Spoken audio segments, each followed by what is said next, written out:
One more time. Hello? There we go. Okay, I'm getting levels now.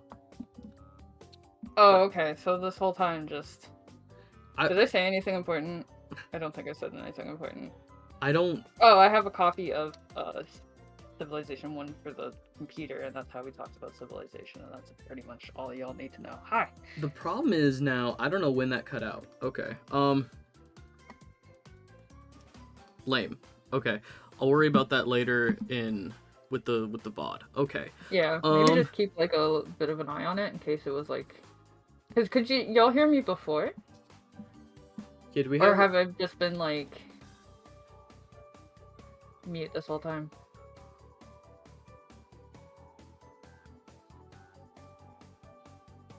Okay. Oh, So it should be awesome. fine if you fixed it now. Yeah. Cool. Okay. Okay, let's run it back. Take 2. Hello. What's happening, everybody? Basically, to run it back, we are going to be talking about, we have a couple things that we want to talk about today, beginning with the differences between physical and digital media, just because we both sit on other side of the fence with this.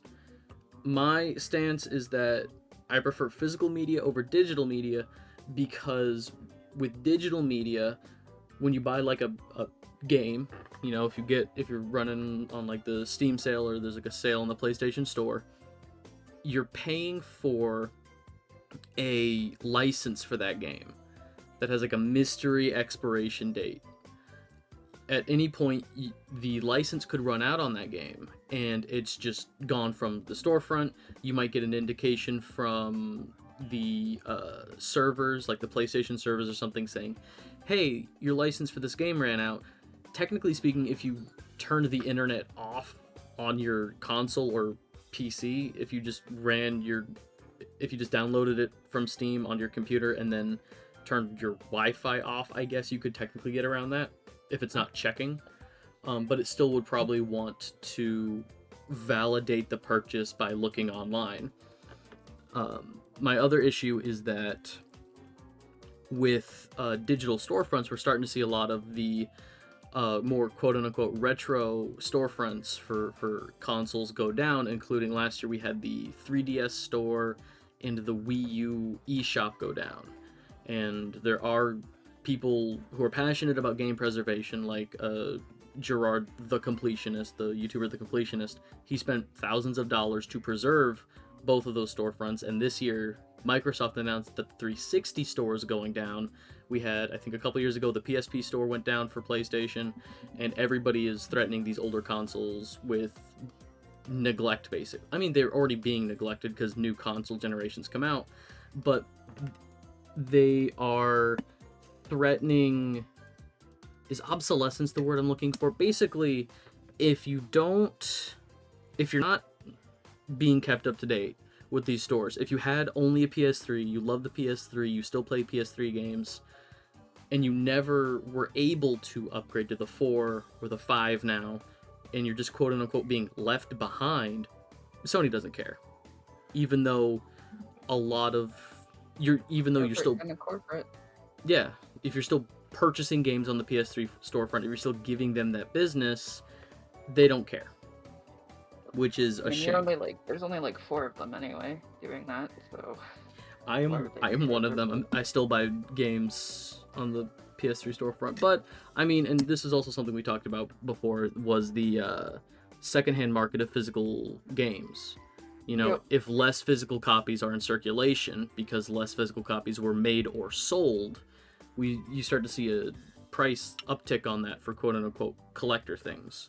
I mean, even back in the era of PlayStation 2, both .hack series, .hack like Infection Quarantine series, which is the first entry in the series, and then the .hack GU series, they were translated into English and they were pretty popular, but they didn't make a lot of copies of the game, and this is back when PlayStation 2 didn't have an online storefront. So even while the PlayStation 2 was still like the valid console at the time, it was very expensive to get these games from even like a regular game store. Some regular game stores would like sell them at a decent price, But a lot of places would like a lot of people would take those and then upsell them just because they were rare games to get to begin with, Mm-hmm. which is kind of interesting. Yeah, I like going to a lot of retro game shops and just secondhand thrift shops for electronics and stuff because I still like to look for Skylanders and stuff, maybe some older Spyro merch. Every now and then, if I see like a really nice copy of one of the original Spyro games, I might just pick it up if it's like $15. But um, you'll have like there's one that I go to. They have PS4 and PS5 games just up on a shelf. You know, brand new games. Some of them are not even open. It's just, hey, I got this game with my console and I don't want it. Let me sell it. So like there'll be a brand new wrapped copy of God of War Ragnarok PS5, and they're selling it for like $10 cheaper than if you were to go to GameStop. So instead of $70, they're selling it at 60, just sitting on the shelf.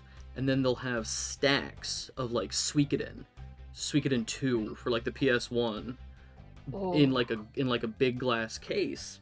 And it's crazy to me because when you think about that for any other form of electronic, modern physical video game cases are more boring.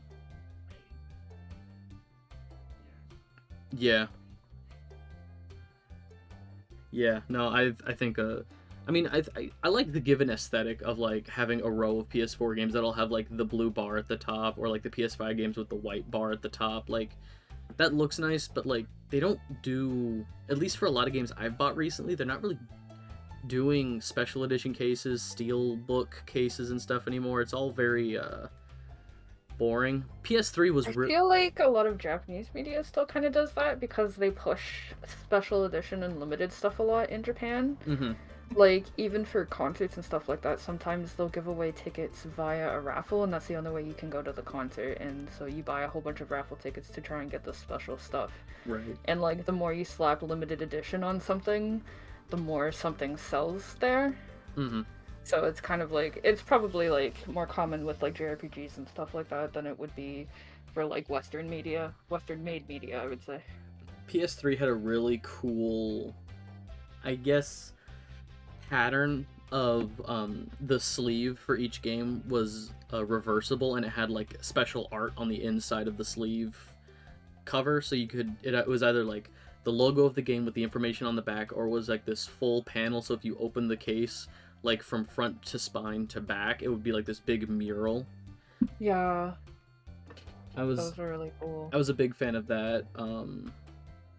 That was something that the PS3 did a lot of. PS4 a little bit. Like I think not God of War. Shadow of the Colossus on PS4 had a really nice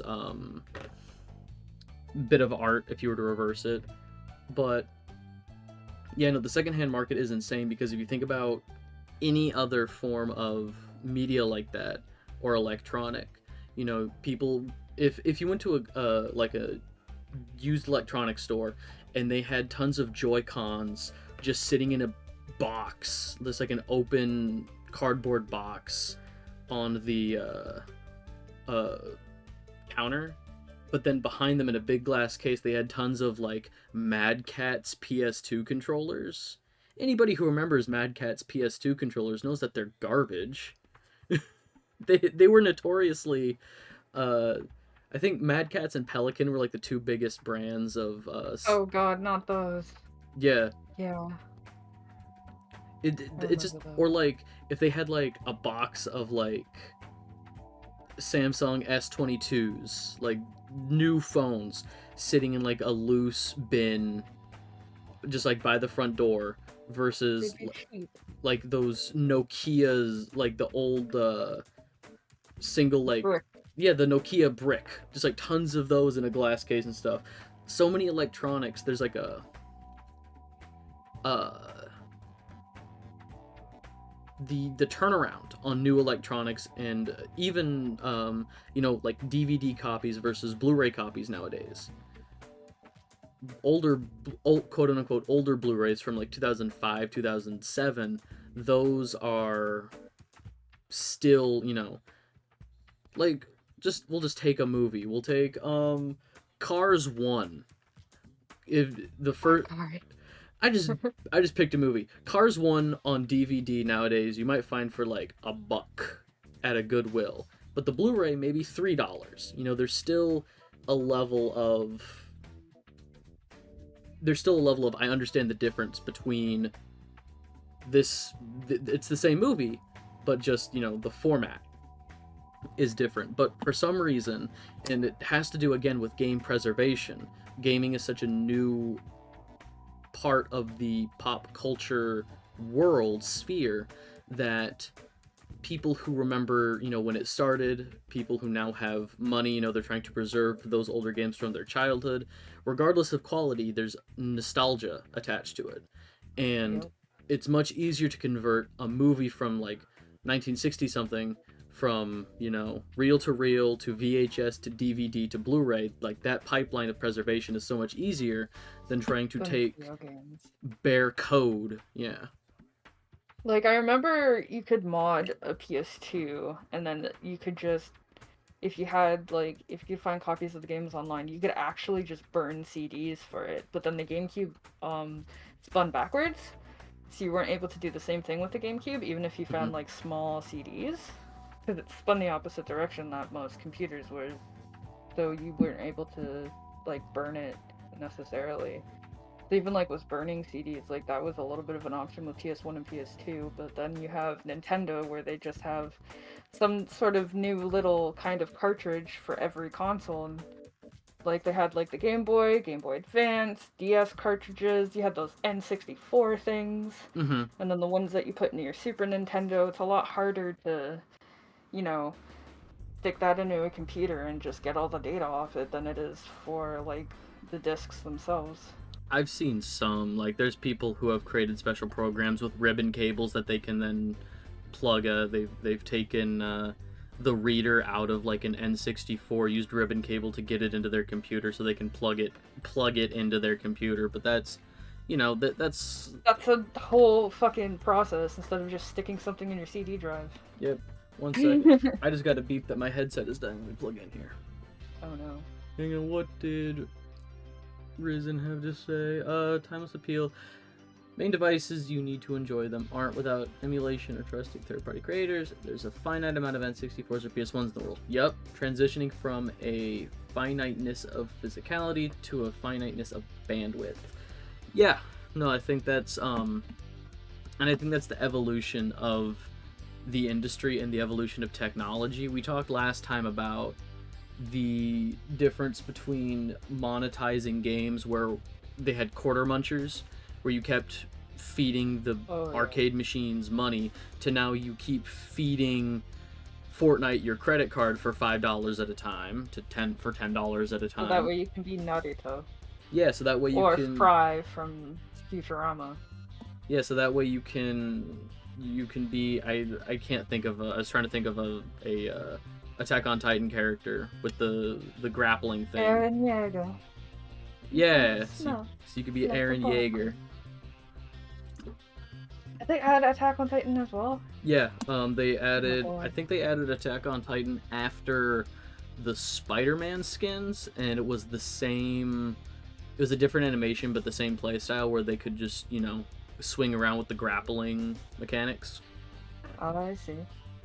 But no, I agree. I also agree with what Blaze said just before that, where I hate those collectors that buy stuff and they never touch, watch, or play with the product ever. It just sits there collecting dust. I have bought, I want to say 4 or 5 like really good collectors Skylanders like in box, and I have opened them up to play them. I enjoy the games. I still play the games. It does something for my brain.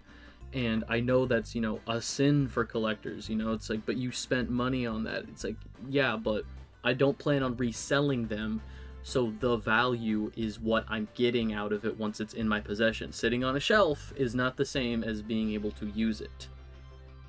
I mean, it could also be like another thing. So, for example, if I want like let's say I don't have a PS4, but let's say I own Kingdom Hearts 3 on PS4, and then I find like, this is actually something that happened, except without the PS4, but I found Kingdom Hearts 3 with the Steelbook, used copy that had like all the stuff for it at a EB Games, or I guess they call them they changed them all to GameStop now. The EB Games is just GameStop in Canada.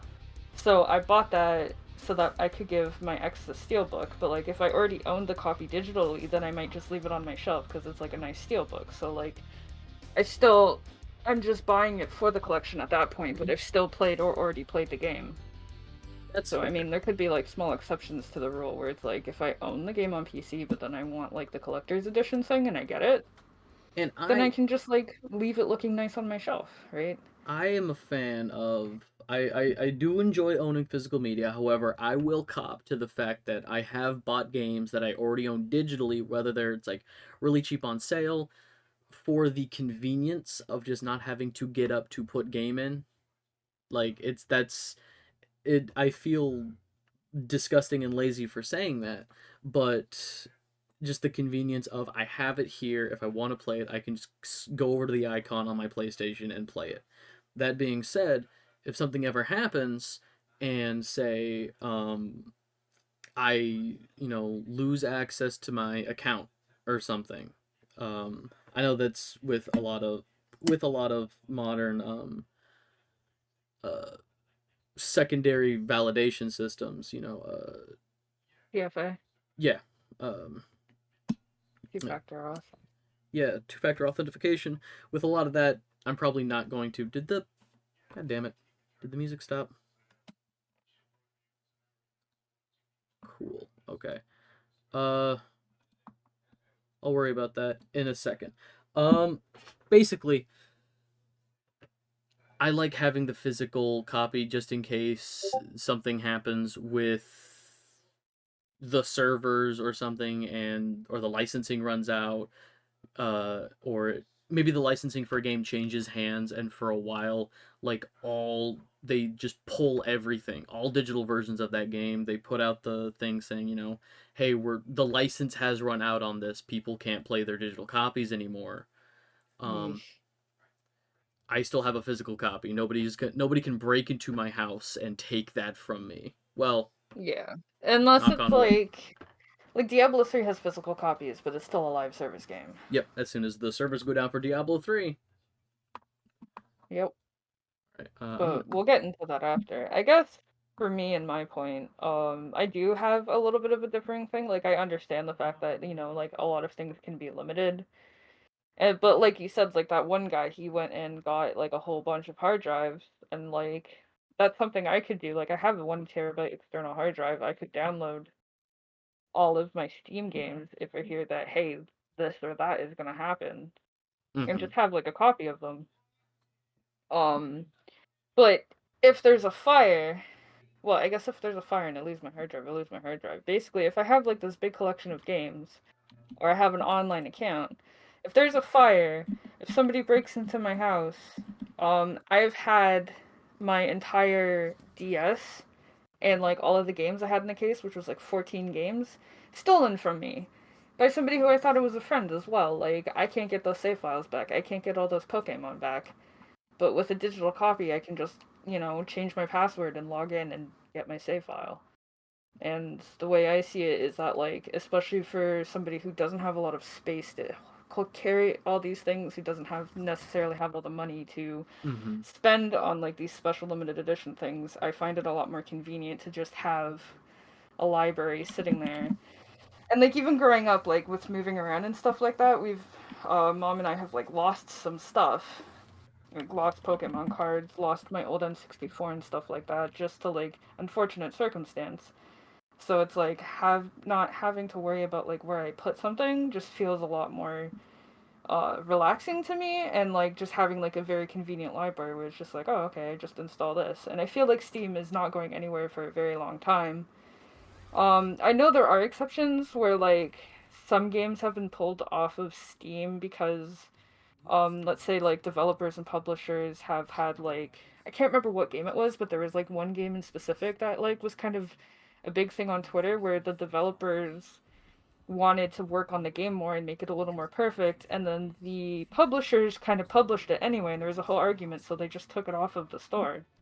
And for people who own that already, they still have it in their library, but like I feel like Steam isn't really going anywhere anytime soon, Hopefully. and it's up to each individual developer and publisher.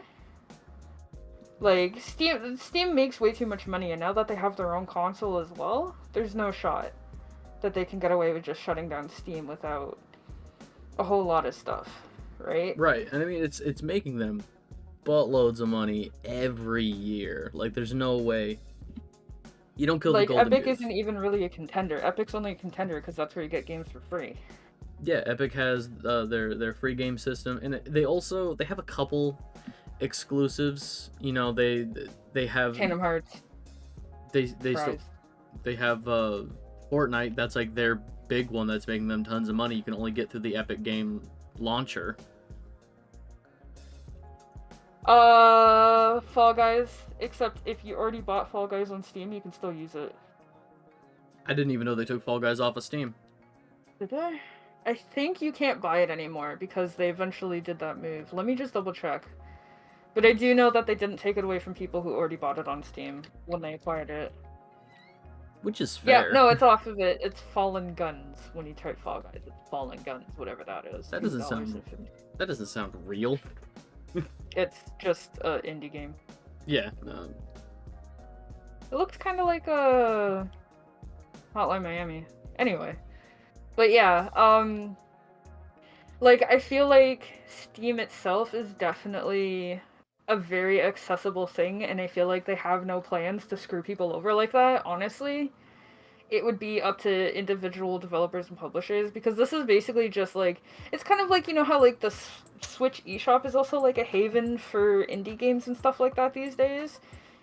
It's basically a platform for other people to use to get their stuff off of there because like Valve doesn't make fucking video games anymore. Like where's No. Half-Life 3? Is it Half-Life 3 or Half-Life 4? I never T- played either of them, but technically speaking, we've gotten a new Half-Life game, but it was Half-Life Alex, the VR Alex, one. the VR Yeah. thing, yeah. I mean, that aside, I think that was more just like VR showcase. Yeah. As opposed to like actually being like, hey, we're gonna do Half-Life again. I appreciate. I think it was Gabe Newell who his mindset when it comes to making a game is if there's nothing new or interesting within the space, he doesn't want to make a game. So like I guess VR was the big innovation he needed or the company needed to push themselves to make another game. Which I think Yeah. is fair, I guess, but I feel like there's also a lot of internal. I feel like every company always has like internal issues because they always seem really, oh, we're gonna make this happen. We're really passionate about Half-Life. We're gonna make Half-Life. There was also like Half-Life 2, Chapter 1 and Chapter 2. There was a breakup of subsequent Half-Life material. I'm not worried about it. I prefer Portal. I prefer Portal. Yeah, I own those. I need to play them sometime. I never really played a lot of like the Valve games, I guess.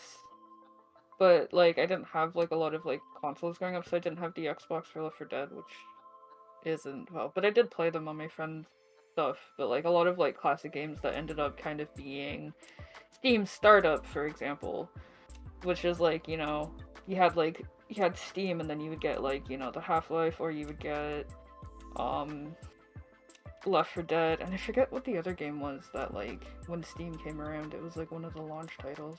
It was so long ago. But yeah, um, like Risen has said, like Steam's really not going to be going anywhere anytime soon. Team Fortress, Because yeah. it's just Team Fortress, yes. Yes, Team Fortress, that is exactly it. I remember like me and my friends were waiting with bated breath for the next like character trailers that came out, and then 13 years later I think Medic came out and everybody was just like, yay, we finally got the trailers for the game that doesn't matter anymore. Those were the best things ever. Man, Valve can't count to three, exactly. yeah, but no, I see where when you said a bit ago that you had a comfort in knowing that everything was in one place for you, that like, you know, if something happened to your PC and you had to get a new one, Buy a new one. yeah, you can just type in your password, boom, you have your whole library again, you have all your saves. Mm-hmm. And Account recovery is also usually pretty supportive as well, especially when it comes to Steam with like hackers and stuff like that. And you also just have to be careful not to click suspicious links, yeah, which is like I always like double check a link on Google by like Googling something without clicking on it, and it's just like, oh yeah, this is sketchy. Oh yeah, no.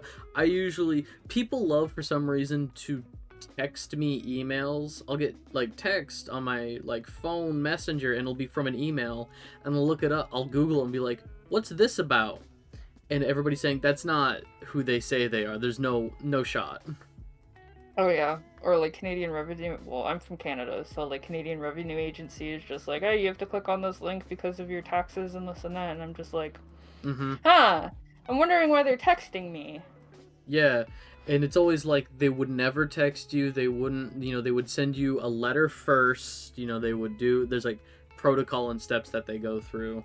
Yeah, and even if they were to call you, they would have protocol and steps. Like basically, they would confirm like your identity and all of this other stuff in a specific way that scam callers don't do. And even I if a scam caller has your name and birthday, they can't access your account. But if they can access your information and tell you your information, it's likely is the actual company that says they are because they know who you are already and they already have your information on file because it's their system. Yeah, I love when I usually get lots of spam calls. So I try to I be get the very Chinese ones with the little music in the background. That's what I get all the time.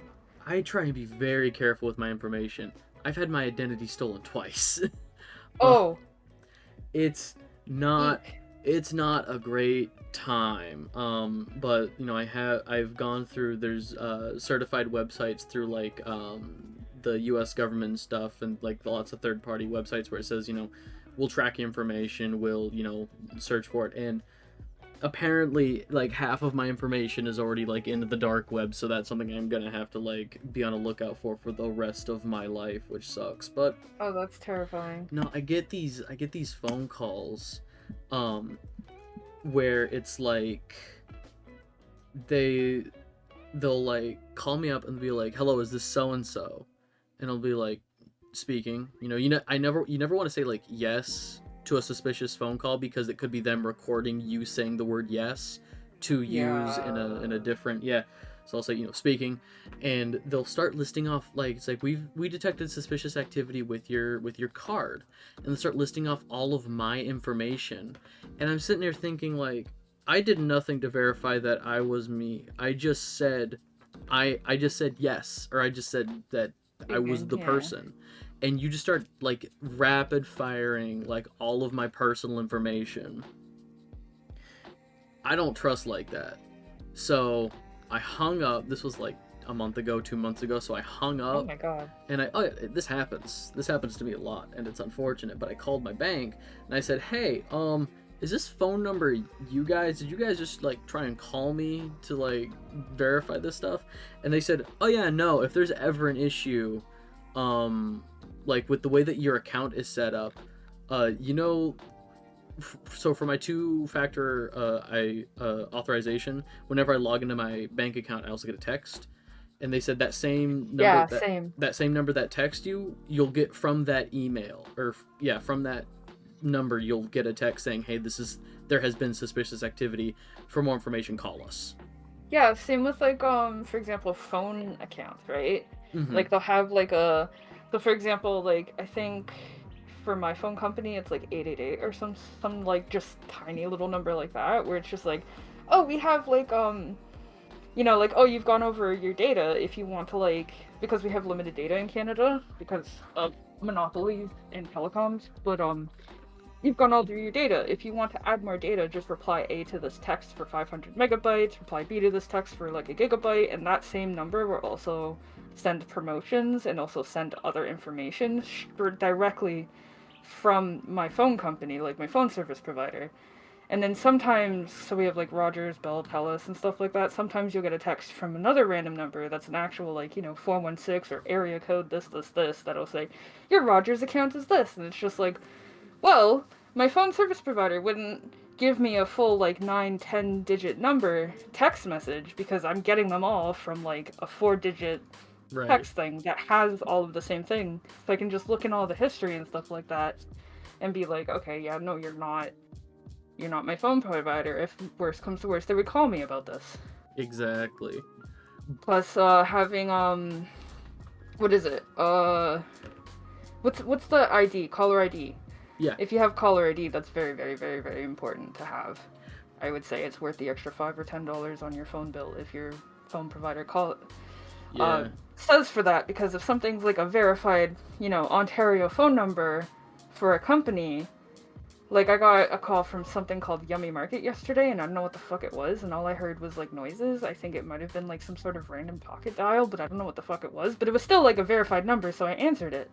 But if it's a random number that's just like a random string of like numbers with no ID and no verification, like it's obviously not somebody I know, so I'm not going to answer it. And if it's that important, they'll leave a message, which Exactly. often ends up being in Chinese with a little background BGM.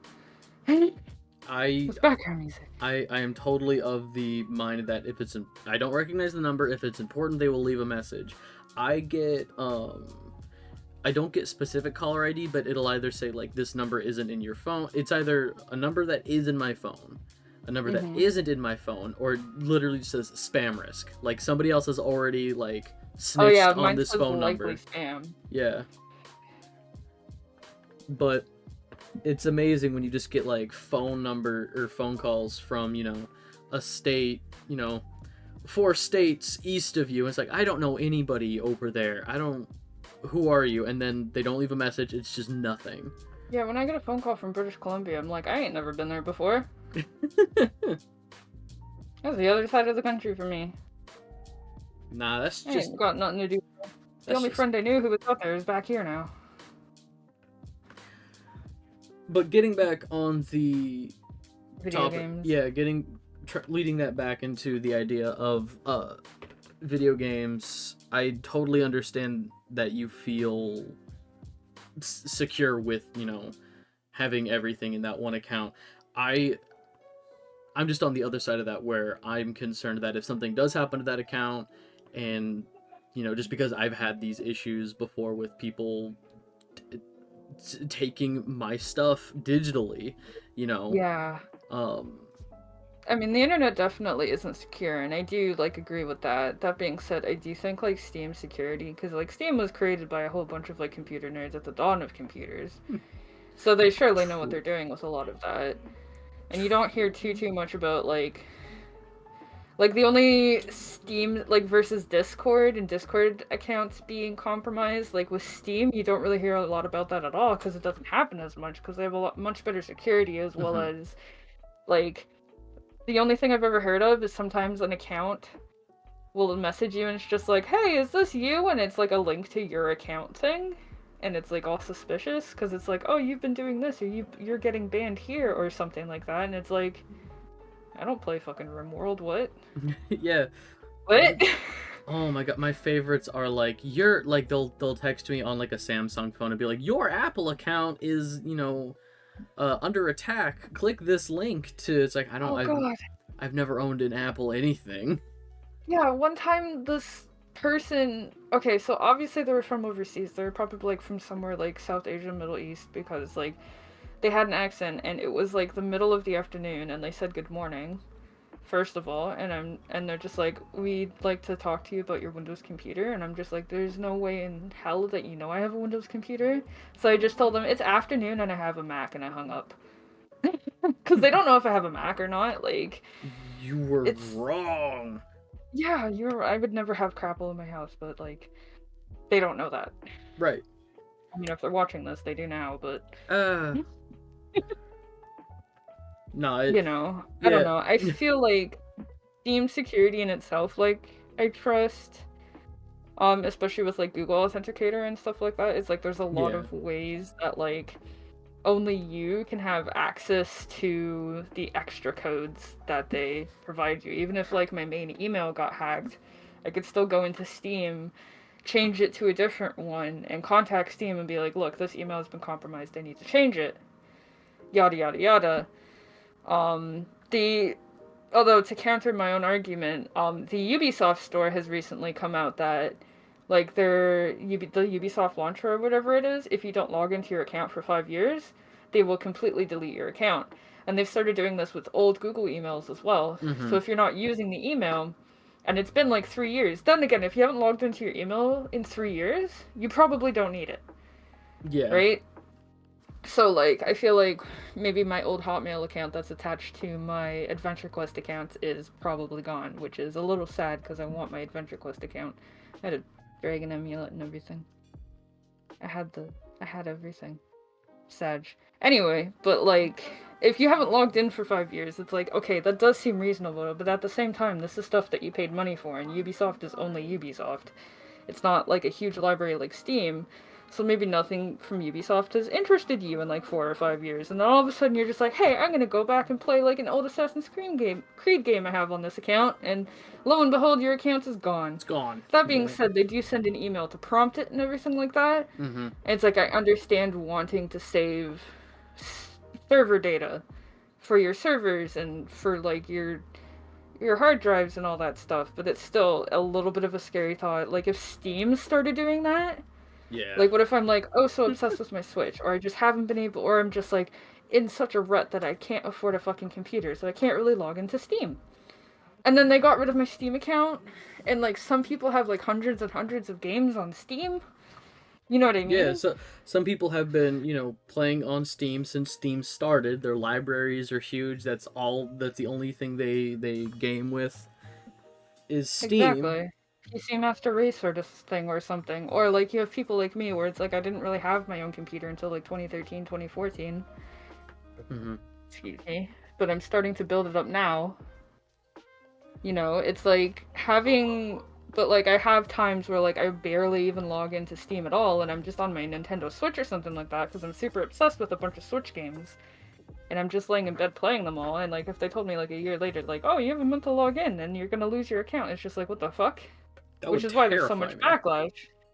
Because it's like, I've spent money on this account. You can't just erase my money, Yeah, right?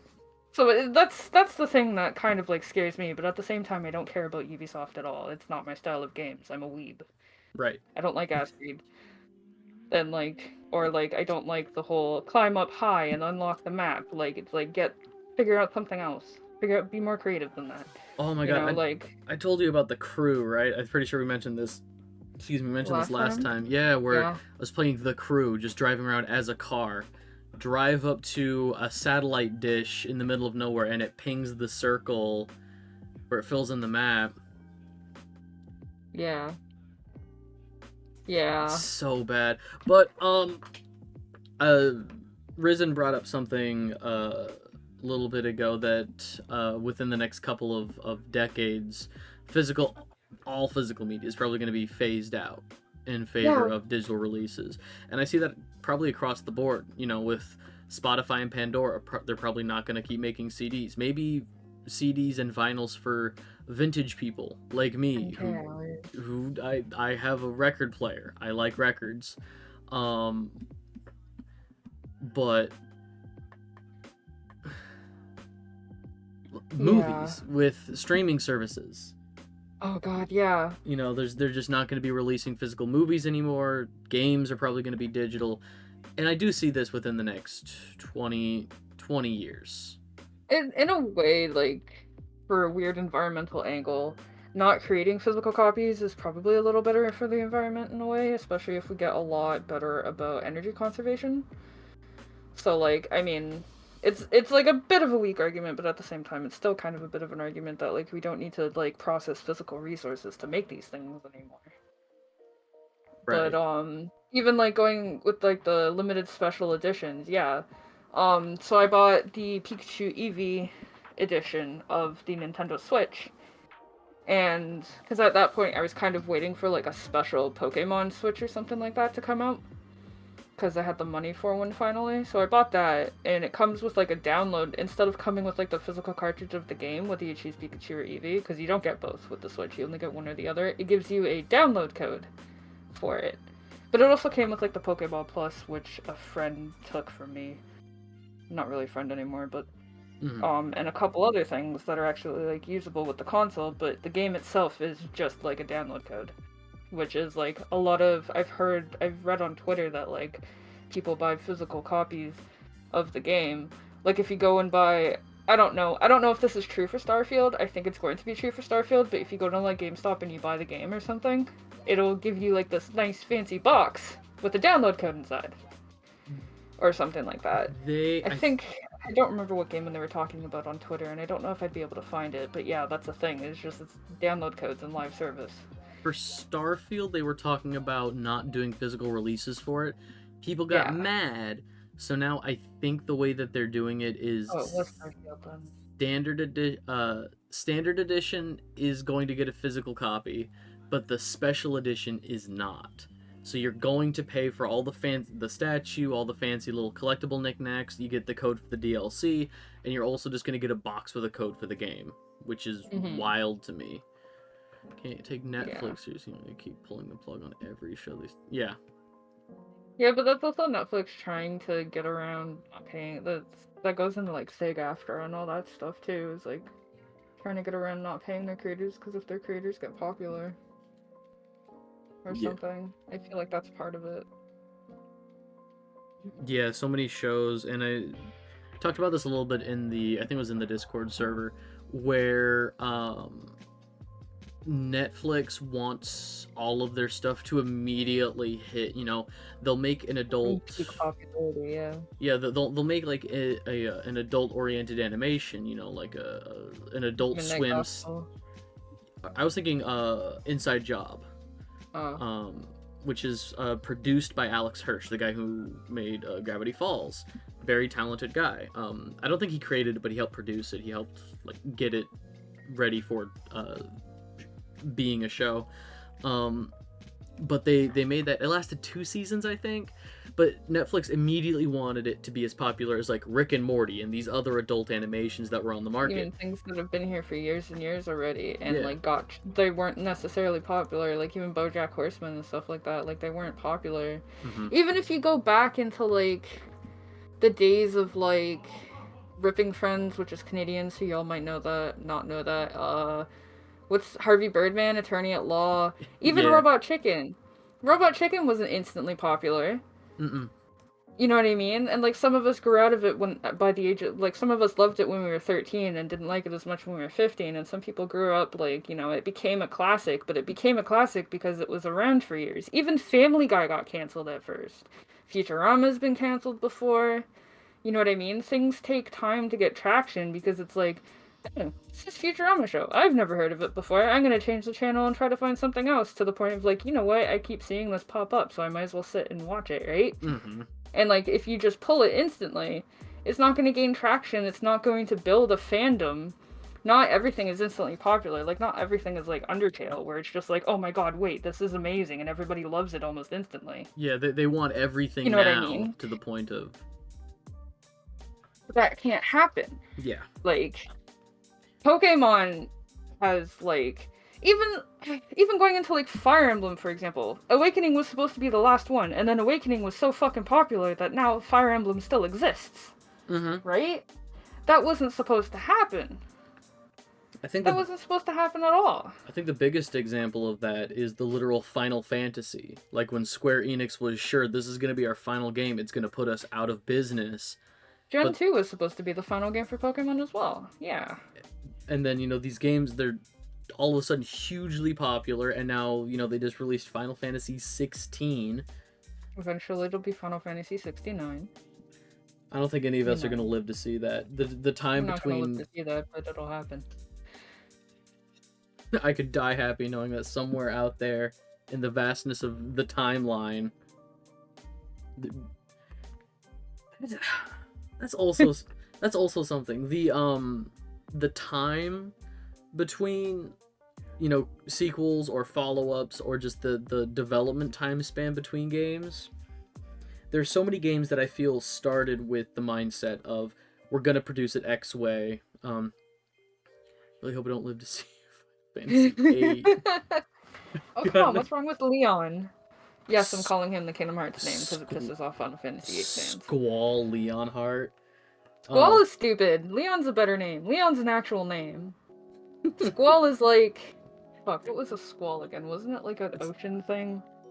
Well, I thought a squall was a fight. A sudden violent gust of wind or a localized storm, especially when bringing rain, snow, or sleet. Like... But he shoots fireballs out of his sword. Where's his water magic? So much better than Kingdom Hearts and All Down this fucking hill. Good, true.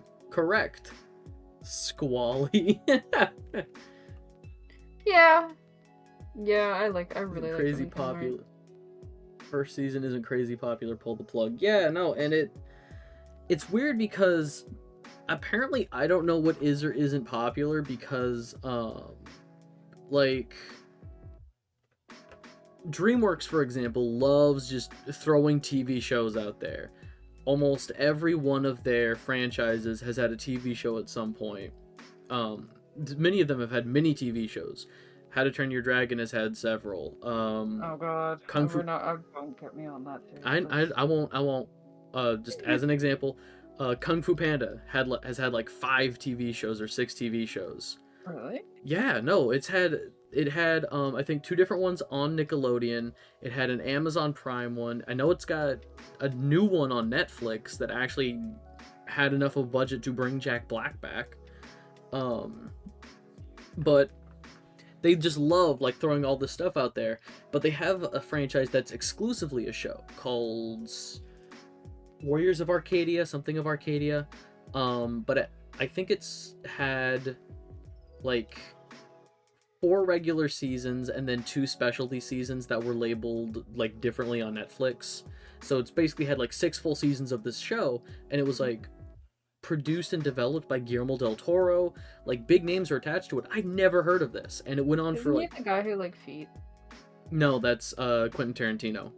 Oh. Guillermo del Toro did the really good Hellboy movies, Shape of Water, Pan's Oh. Labyrinth.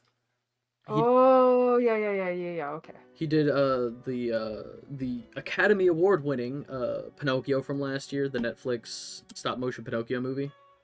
Ooh, stop motion. I should check it out. It's so good. It it's not afraid to. It's probably the most refreshing take on Pinocchio I've seen, and that story's over like 100 years old. They've mastered how to perfectly milk a show for money, and that's what's so devastating about Disney's process. The scary stories in the dark movie. Did he really? I didn't know that. They're brutal. They're just writing it. I hate everything that Disney is doing. Before Disney bought it, there were so many franchises that I enjoyed, and then it's just oversaturation, which Yeah. is it's interesting because for gaming, I don't think we'll ever have an oversaturation of a particular franchise, just because it takes, instead of spending a year to write, film, and edit like a season of a show, it takes like 3 years to make a game. Like I don't Nintendo, homie. No, but I mean like of a like the time lapse between like Zelda games. We had Breath of the Wild, then we had Link's Breath of Awakening the Wild remake. was like 2017, and then we just got Tears of the Kingdom. I think that's a good time for game development, and especially for a game that vast, because then like even when like during an absolute Nintendo Directs when everyone was screaming like Breath of the Wild 2 and the thing, and the guy came out and he's just like, sorry, I don't have anything to show you right now, because the pandemic and everything, we need more time to deliver the game that you want, and they said that. It was a lot hard. It would have been a lot harder for them to do that with Pokemon, but like with like the length of time between those 2 games, and even let's say even between Diablo 2 and Diablo 3, whether you think like a lot of people like Diablo 2 better, I very much enjoyed Diablo 3. I like Diablo 3 too. But if they spent that time perfecting it, you know what I mean? And it's like 13 years till the next one, well then I'll wait that long.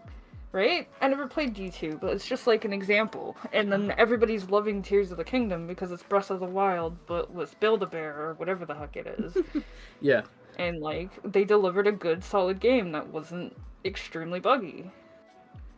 And I think like, I don't know, if they actually like allot this time to make something perfected, whether it be a game or a show, and they give like their creators like time to do all the things they want to do in the right way, then you have like quality animation, you have quality scripts, you have quality video games, quality mechanics, right? Like I don't know, I just think that like the timing is really important for that sort of thing. Sorry, I kind of went off topic. No, it's totally fine. I think that because when I'm thinking about franchises, you know, the I was thinking about Elder Scrolls 2 as an example because we've had so much time, and I think, yeah, before I was trying to talk about the difference between game development and just movies or shows or other forms of media, where they're created in a way originally conceptually you might say, okay, this is going to be like, we're going to make it on the PS2 and it's going to be, you know, it's going to be fine. 2005 rolls around, the PS3 rolls, or I guess 2004 would be when they're getting the dev kits for PS3 to have launch games for the PS3. But that comes out and they're like, well, we're already, you know, 2 years into development of this game. Can we even make this game for the new? Either we need to almost scrap it and start over again to make it for the PS3, you know, try and transfer all this code over, or we're going to release it on a dead console. So then that increases the time span of game development. You know, I think originally Elder Scrolls 6 was supposed to be on like Xbox One, PS4, that era. PS5 came out. That probably is now taking longer to develop to get it up to speed for the newer hardware, or at least transferring the PC build, because the PC build is probably going to be the nicest, fanciest build. Transferring that to Xbox or the new Xbox, new PlayStation. But with other forms of media, say like film, whatever you're filming it on, whatever type of camera you're filming it on, whether it's a digital camera, whether it's a reel-to-reel camera, if you're filming it on film, or if you're filming it digitally at like 8K, which is a real thing, if you're filming it on 8K, you know, you're sticking with you that. can get like 4K tablets for like screen tablets for drawing, and I'm just like, what do you need 4K for? Yeah. No, and I'm okay with 1080p. I don't think that translates the right way, but I don't know technology, so ignore me. Well, my point being just that you're not going to, halfway through filming a movie, you're not going to say, oh, they just released this fancy new camera, we're going to film the rest of it on this fancy new camera. That's not how a lot of other industries work, but gaming is just so specific. Yeah, that could also go with like, you know, animation software, for example. Depending on like, you know, like how quality you can make your 3D models, and this can translate to both video games, because you look at like, you know, you look at Final Fantasy 16 and like all these photorealistic games. And then sometimes you can even look at like just the kind of software you have and how fluid you can make your animations, and how much there is to help you with it. Because when it comes to making like, you know, a show or a game, especially if you look at like a lot of anime, like look at like some of the older episodes of Naruto and stuff like that, and you see like those compilations of like Sasuke's face, where the animation, the frame, if you pause it on the right frame, his head is just like this, and he's got like these puffed up cheeks, and it looks really heckin' weird, right? I love in-betweens. Versus like today you have a lot more like software that's able to like, you know, kind of help with the animation process, be it keyframes or anything else. Is that TJ? TJ, whoa! Cutie Summer Girl 69. Thank you. TJ, hello. Was this horror is the only genre of film that's staying consistent or progressing, and I'll stand by it. I think The Nun 2 looks really good. I'm just not a horror person. I'm not a horror person either. Don't look at my Dead Space highlights. I can't. I'm screaming. I can't. I hate that game. I still have nightmares about that game. I don't like horror. Patches, look at the condition of Pokemon games. Over-exaggeration is a... Yes! What's it called in anime when... Sakuga? When they change, like, from animating on 2s to animating on 4s, and, like, they over-exaggerate the animation so you feel the... You know what I'm talking about? Kinda. I don't know the terminology, though. Owl House did this too for a lot of their fight scenes, where they got a specific animation. Yeah, Sakuga. They got a specific artist in who was like had honed their skills in this art style to make the fight scenes way more dramatic and impactful. It's such a good... Sounds like anything from Studio Mappa. Studio Mappa is like just a killer studio. Like Juju Kazoo. Just Uh, watch Juju Kazoo. I'm And still. like It's from like 2019, but I'm still blown away by Promare from Studio Trigger. The fight scenes in that movie are Romeo, the yes. fight scenes in that movie are so good. Yeah, but at the same time, from It's Studio Trigger, you also have Handshakers, which is this weird rotoscope thing with really 2D. And, like, the animation style and the art style doesn't fit the rotoscope animation. Like, the art style doesn't suit it. The art style kind of, like, sticks out. It's kind of like if you look at Danganronpa, like, the video game, and how they're kind of, like, 2D cutouts in the yeah. game, but it works for that style. Except it's this weird rotoscope that makes you really motion sick What is with the this way that called? it spins around. It's called Handshakers. Handshakers, Japanese animated series. Oh, oh. It's and like that the even just like the art style, the way the characters are drawn are fine, and it's like good art, but it just does not suit the way that they animate and rotoscope the fight scenes. It's just really heckin' weird. And then I, there's also Sex and Violence at Mach Speed, which was like a little indie thing that Studio Trigger did. Like Studio Trigger can be hit and miss, but like Promare is like an example of really good Studio Trigger. It had a Handshakers? very Gurren Lagann feel to it, which I loved. The only thing I think Promare suffered from is that it suffered from being a movie instead of a series. Yes. So there's a couple points of it. So basically, it had like a much more limited time, and like it has some details that it could have gone into like better detail in a 12, 13 episode series, or Mm-hmm. maybe hopefully even 26, instead of being like an hour and a half, because like even like all the stuff with the professor and everything like that, a lot of that speak and discovery and all of that stuff felt very rushed. And it's like there's so much more detail that could have gone into. It's just like, okay, here you have all the information now. Now we're gonna transition into like a couple scenes, and then we're gonna do the final fight, and everything's done. You know what I mean? I Here, feel like if we had a little more time for like some of like the discovery of what's going on before like the final climax, it would have been a lot better. That being said, it's still gorgeous, and I highly recommend that movie. It's great. here's something that I think is a contentious point for a lot of gamers, quote unquote gamers, and it kind of you reminded me of this when you said Promare probably would have benefited more from being a show than a movie. Um, Say for example, if you have a like a one season of a show versus a movie, say you Mm-hmm. love the movie so much that you would watch it like 8 times over, just a movie that you love so much versus a TV show that you would only watch a couple of times. Content wise, you're getting more out of the TV show. However, you're getting a higher rewatchability and you're probably watching more hours worth of this movie.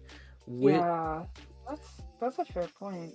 which is more beneficial to you, because a lot of people equate the value of a video game, like By replayability. how much they spend to the runtime of the game.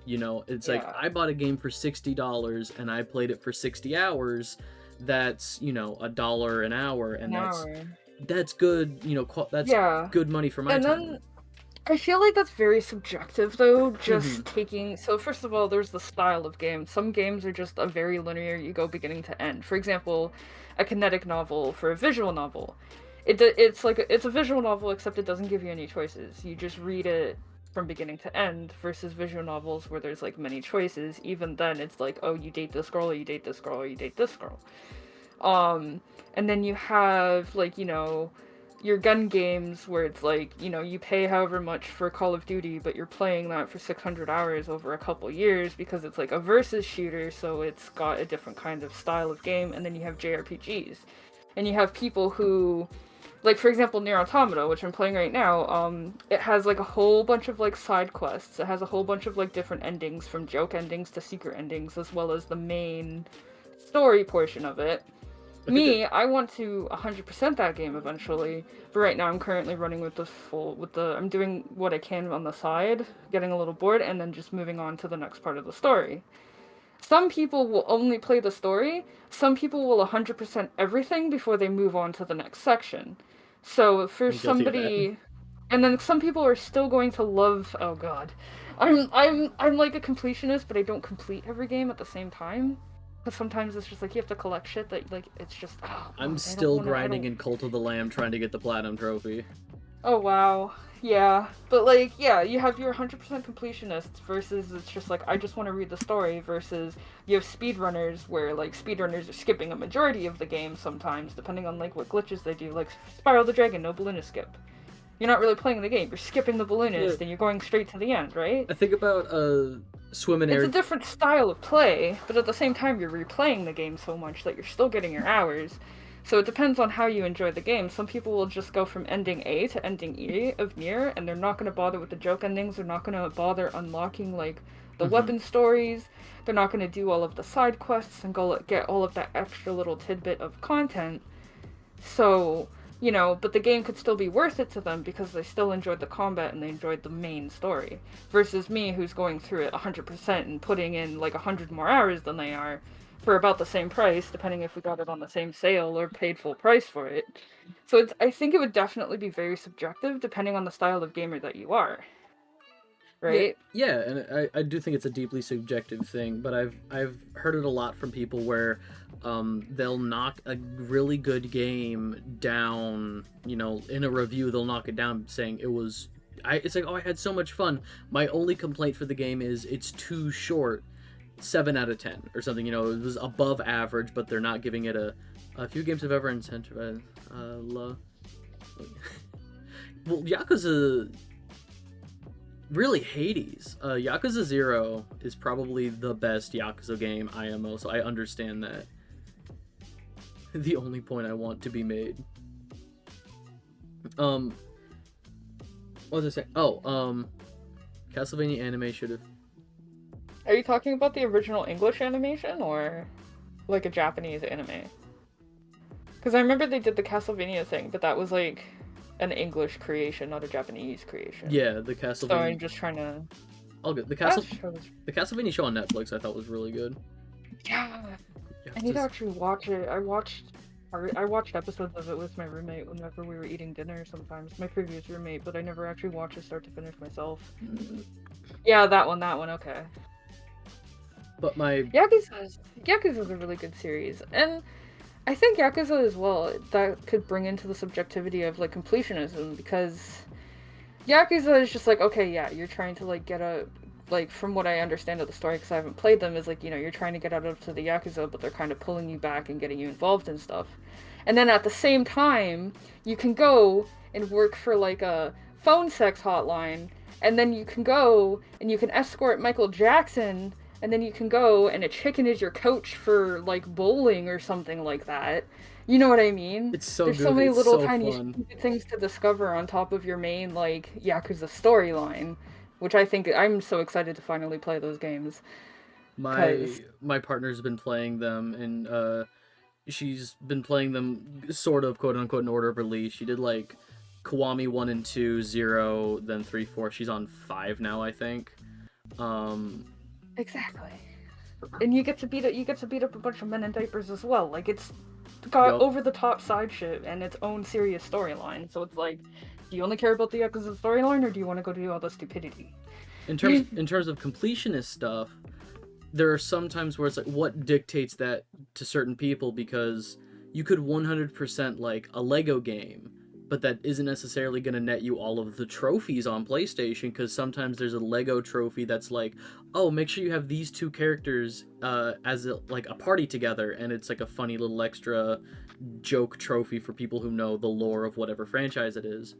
I come with like a Yeah. 90% PCs with that. Uh, Let me pull up the Spyro Reignited trilogies because, like, for example, what I think about, I'm not a trophy hunter, so I don't. I 100%. I 117%. I don't remember if they're all 117%, but I Uh, 117% Spyro 1, 2, and 3 in the Reignited trilogy, but I do not have all of the trophies. Because, like, some of them are, uh, Charge a Goat and Colossus, yeah, which yes. is, I didn't do that. I didn't collect all the gems in Nasty's loot? What the fuck? I thought I did that. Mm-hmm. What? Okay, so I didn't finish Spyro 1. It was Never mind.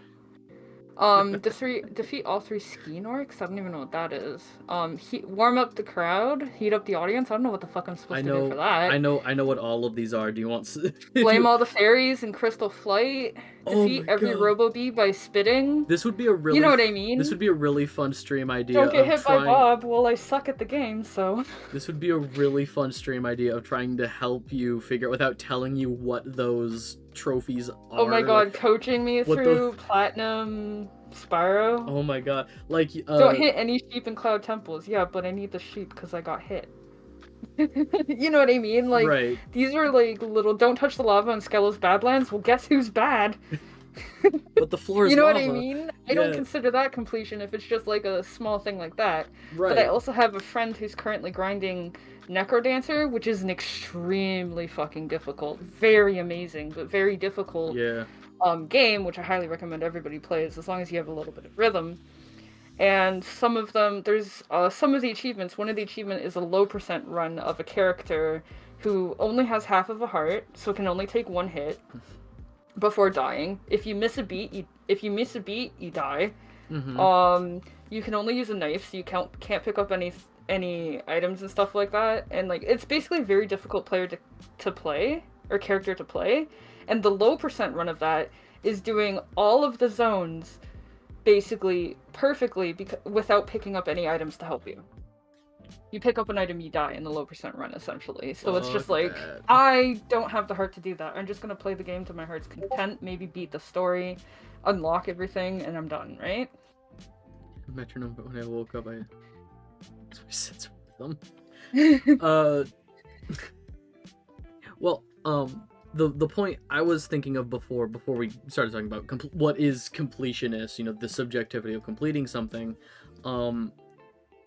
Okay, two examples. So I have Spyro the Reignited Trilogy on PlayStation, Switch, and Steam.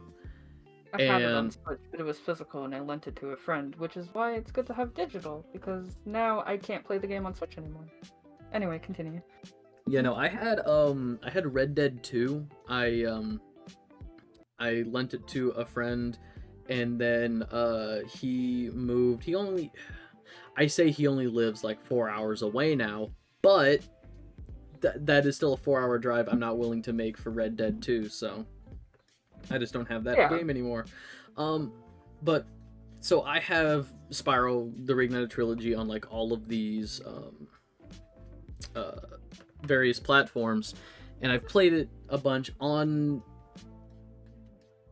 the PlayStation, like for PlayStation 5. I have played it for a total of like 300 and something hours. I have 300 something hours in Reignited Trilogy on just PlayStation. Wow. And that was what, a $40, $50 game on release? Like, I don't think, since it's a I only have remake. 35 hours, but I 117%ed Spyro 3, and I did my first 117% of Spyro 2 because my Spyro 2 disc didn't work, and I sucked at the popcorn game. So I hate the I popcorn wasn't game. able to do it. Yeah, so basically I wasn't able to do it as a kid because, like, not only did I not play the shit out of it because my disc ended up breaking, but I sucked at the popcorn game. So I basically did what I wanted to do with the game, and yeah. Whenever I play Spyro 2, Magma Cone feels like a hurdle I have to get over, just because the popcorn game is so annoying. It annoys me when people bash Rockstar for not having GT. Yeah, no, like, and that's the thing. Like, if a game studio is gonna keep making games that people like, let them cook. Like, I don't think Insomniac have ever made a bad game. I think they've experimented with some games, and I appreciate the effort, but I don't think Insomniac. Those same people that push for games to be out sooner are the same people who complain when there's something wrong with them. Like, Cyberpunk 2077 is kind of a special case because they've been saying, oh, we're gonna release it for years. So I'm gonna leave that aside. Yeah. Pokemon is also kind of its own special case because of, like, you know, the merchandise issue as well as whatever else. But basically, like, people are just like, just release the game, man, just release the game. And then if the game has, like, buggy code or something because they didn't want to put their people through crunch and they wanted to stay on time, so they release the game and they're gonna have, like, you know, some day one patches and people bash them for that, even though these same people were, like, screaming that they didn't have the game released in the first place. And it's just the people who are loud about this kind of shit are the people who are like always just complaining about everything. The loud people are going to be loud always, like no matter I what you know. do. It's like the silent majority, right? Like that's why I'm saying we who silently enjoy games Mm-hmm. and like appreciate the things that game developers do need to be louder about it so we can drown out these 50 assholes with our like 2,000 voices, right? Mm-hmm. But what the second half of what I was saying, oh, so many tangents. So I played Persona 5 Royal. I did one playthrough of 110 hours, got the platinum trophy in one playthrough. And I don't feel That's a because need. Royal doesn't have the compendium. I know well it does have the compendium. You just don't have to complete it. You also don't have to Yeah. get like a million voice lines with the navigator. Yeah. But like I don't feel the need, even if it wasn't for the trophies. I played through the game, I loved it. That's one of those games you say, oh, you can only experience that once, really. And I do think that the extra chapter at the end of 5 Royal was really good, but it does undermine how solid of an ending original Persona 5 is. Like I will say I loved 5 Royal. I think 5 had it right. Like the ending just was better. But Yeah. I don't Mm, feel the yeah, need. Maru was a bit extra, especially with his JoJo's Bizarre Adventure outfit. It was still like really good and stuff like that, but Maru and Kasu kind of made it a little bit extra, in my honest opinion. Yeah, Not but that it's bad, but extra. I guess my point being that like people would pay more money people would say you got both those games at like $40. Say Persona 5 Royal, you know, it's been out for a few years and now the baseline price it's not like the price it was at on release. So you got both Spiral Reignited and Persona 5 Royal for $40. Mm-hmm. People would look at the runtime of just a single playthrough of that game, say, okay, 100 plus hours for Persona 5, or you know, say, I mean, I guess I run through Spyro games easier. 100. Yeah. Say like 20 hours for all 3 Spyro games. I Like, guess you is the best thing ever. like people would look at that and say that is objectively like, oh, I prefer Persona because Persona's giving me a larger runtime. My body's so dusty. But, you know, as somebody who has played just more hours of Spyro, I would say Spyro's the better deal. It's deeply subjective. Oh, yeah, as Maruki. Rip, Rip Billy Kometz. Wait, who's Billy Comments? He was the dub voice for Maruki in Persona 5 Royal. He was also Oh just no. he was a bunch of dub voices for various anime. He was just a prominent name in the animation sphere, and he was dating Oh. another dub voice actor too, and they were so cute together. He was like the nicest guy. Every time you see him interviewed, He was very much a Maruki person. he was the voice of Maruki. No, I know, but I mean, like, Maruki was, like, actually, like, a very sweet person who had Yeah, his heart in the right place, but then yeah, just kind of did the wrong thing with the right intentions. Like, you can't blame Maruki for what he did, but at but the same time, it's just like, no, don't do that. So you're saying he's just very much a personality like Maruki? but yeah, I think he passed away after a very short-lived battle with cancer. Oof. Yeah, this was I think 2021, maybe Eh, 2020, maybe just last year. No, couldn't have just been a year ago. But that's unfortunate. yeah, no, he man, now I'm all sad. No, he was great. He was I think he was the dub voice of the main character in Promare too. Oh, really? I'm pretty sure he Well, was in Promare. I only watch subs. I know you do, which is why I'm not surprised Not you. blaming me for not knowing. Yeah, I'm not surprised you didn't know who that was, but Like, Yuri Lowenthal, if you lost Yuri Lowenthal, I would be very upset, because I know who Yuri Lowenthal is, and that's about it.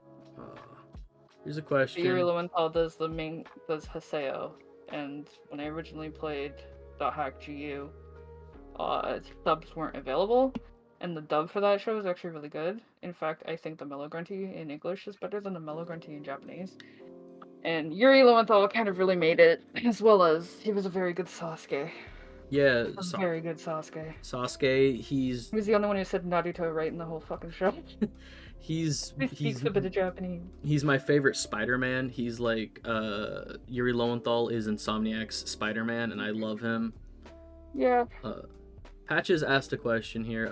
Why do you think the theme of genocide is so frequent in Spyro games? Oh god. Um.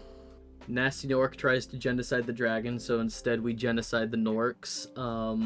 Ripto is like staying in his lane, thriving, purposefully staying clear of the dragon realms, and then Spyro shows up, and then Ripto's like, well, I guess I gotta kill all the dragons now. And the sorceress literally is just like, I'm gonna rip the wings off of baby dragons to use for magic. Keep myself forever young. Yeah. Genocide is so. Spyro stories are brutal. What the fuck? Yeah, and in the Legends trilogy, it's not much better. It literally starts with genociding but dragons. At least like the legend, it kind of like it's not like these kind of like sort of bright, happy, sort of silly worlds that just have the underlying theme of genocide throughout all of them. It's kind of like, you know, really like it's got like that dark atmosphere to it. So it's like, okay, in like the Legend series, I'll take it, but like with how cartoony the original trilogy is, it's like, wait, really? Wait, hold on a second. I missed that as a child. What? Yeah, the sorceress who's literally like, what was her? Well, Bianca. We all know this. She says it outright, so I remember that. Yeah, Bianca. Well, I mean, like, I don't even think it hit me as a kid, but like when Bianca is just like, wait, you're doing what now?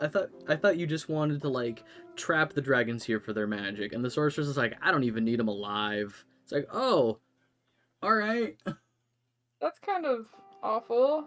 Never mind. I'm not gonna help you anymore. Do you think? Do you think that? Well, how would okay? I think it works because there's no gore. Like, yeah. You don't actually see their wings ripped off ever. Yeah, and everyone just disappears into a puff of smoke, and then they become a gem, and you need to collect gems. So it doesn't matter that you actually just killed them, because look, they drop money. They didn't turn into a gem. They dropped their wallet. You're taking their wallet after you killed them. Fair enough. Whichever it is. Well, they become extra lives in the first Spyro, so you have even more reason to kill them over and over and over and over and over. In Spyro 2, you know when you kill an enemy and they become that little like wisp that goes into the that unlock the power-up. Those are canonically called soul particles. Yeah. And that I learned that actually very recently. I recently bought the like secondhand like guidebooks for the first few games because it has like some unique art in it and some interesting lore tidbits. Like learning that those are called soul particles, and I don't know how to feel about that. Survival of the fittest. Yeah, they come back if you go back into the level, so it's like they never left, right? Right? Exactly. What else did we have to talk about? What else was Well, I mean, we did have. Let me go back because there's like physical media live service, games getting pulled from live service and stuff like that, and then we also mentioned Netflix already. Yeah. Oh man, Netflix just deciding to tank anything that isn't super successful. It's the best. And that happens. That like ties in with live service games as well in gaming because like, you know, the same thing happens. Like for example, I know Exoprimal is a new live service thing right now.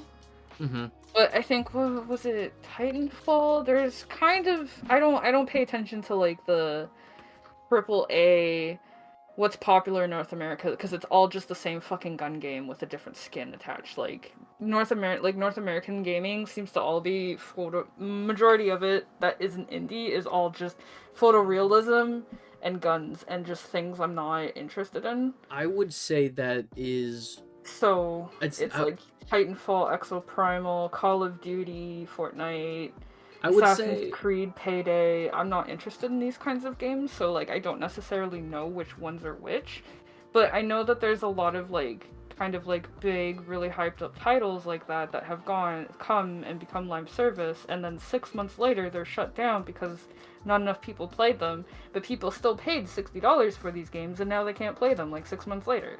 I would And say it's I understand that stance of, if these games you're not interested in, why would you keep up with them? I would say that's a yeah. little bit reductive. Um because like Patch just said, Titanfall 2 was Oh, set off the Titan. fuck. It was Titanfall. Okay. Titanfall 2 has one of the Titanfall 2 was one of, in my opinion, one of just the best first person shooters. The story is genuinely really good. It has a standalone story that makes you care about like your mech and stuff. The gameplay is really smooth. Like I would consider that a standout example of like a really good game in that genre.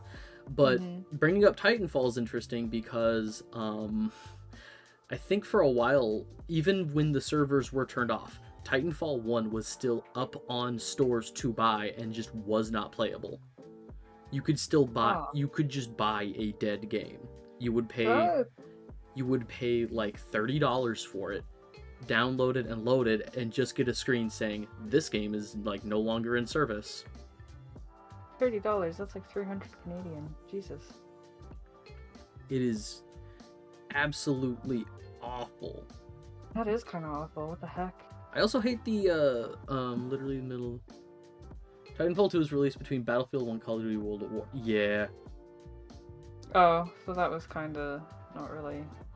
It was Yeah, especially because like the replayability of those games, because they're all just versus shooters, so people just play them over and over. Kind of like MOBAs. Like people just get hooked on them and play them for like months on end yeah, without doing anything else. MOBAs are free to play, so Yeah, at least MOBAs are free to play. Activision somehow even worse with older Call of Duty. Yeah, imagine paying $80 for Black Ops that came out on like in the middle of the PS3 era. Well, so $79.99 Canadian, so $60 for you.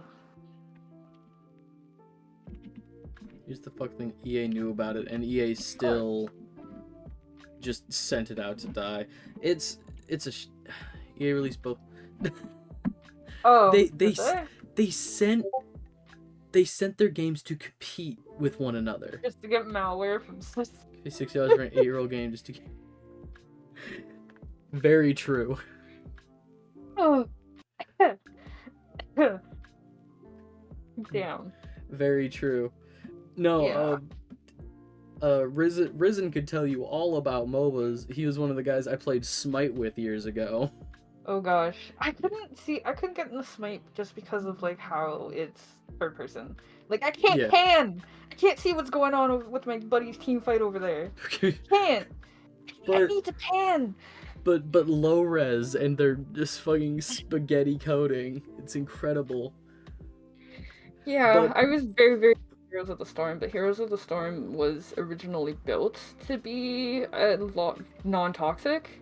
You level up as a team. It didn't even originally show the your KDA. It was like how many kills you got as a team. It didn't show you who got the kill originally. it Was just built in such a positive team way, and then eventually I guess people started pushing for them to be a little more like League. Eventually, you did get Eventually, we did get KDA, but it didn't bring that much toxicity still because of the fact that you level up as a team.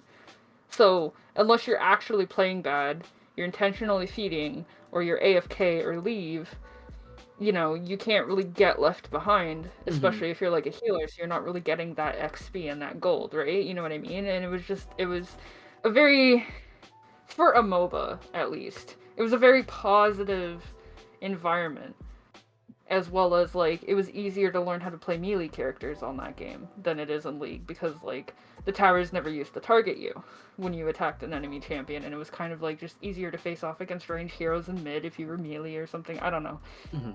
I really, really, really enjoyed it until they changed my favorite character, which I'm not going to get into because I could go on about that for hours. But I think you also brought it up last time we talked Yeah. too. I think you specifically brought up that they basically changed the entire loadout of your. Yeah, they changed Yeah. basically the style of play. He used to Mm-hmm. be a pusher, and they changed him to just be another assassin. But the thing is that his toolkit sucks to be like a regular like ADC. So it's like you can't. Patches is curious who we're talking about. Who was your go-to? Asmodan. Hires literally Asmodan. Hires literally fuck themselves at every corner of the point. Can't I was feel. the best backdoor. No butthole was safe from me. Spite and Paladins are genuinely good games. Their respective genres, and absolutely sacked between. That's the Hires and their god awful attempts to leech other genres. Nobody was happy. Nobody was happy. The entire the YouTube thing about the Asmodan rework, every single fucking comment was like, "You ruined him. You ruined him. You ruined him. You ruined him. You ruined him." Nobody in the entire game, even people who hated playing Asmodans, were like, "Why the fuck did you destroy Asmodan?" I heard He recently. was my husband. I'm sorry. I die every time they His streamline a big belly technical and his nipple character. rings, all of it. It's just not the same anymore. Risen brought up something about Hi-Rez. Here, Hi-Rez recently announced that they plan on using AI for voice lines, and they plan on using all of the voice lines that they have already collected from tons of other voice actors, and they plan on never paying another voice actor again. Mm-hmm. So, thanks, This Hi-Rez. isn't the AI feature we were supposed to get. We were supposed to have AI take over menial tasks, like for example, like not like I appreciate like like clerks and store workers and stuff like that, but that's the kind of stuff it was supposed to take over so that those people could hopefully find jobs doing something better. Yup. And while humanity could work on like the arts, but instead like either doing arts or doing like trades and stuff like that is what humans were supposed to like do, but instead we have AI taking over the writing, and we have AI taking over the creativity of humanity instead of the menial tasks of humanity. And Yup. this is not the iRobot future that I was hoping for. You're supposed to send your AI robot off to the grocery store for you. You weren't supposed to send your AI robot off to paint like Picasso pictures for you. The fuck? It's awful.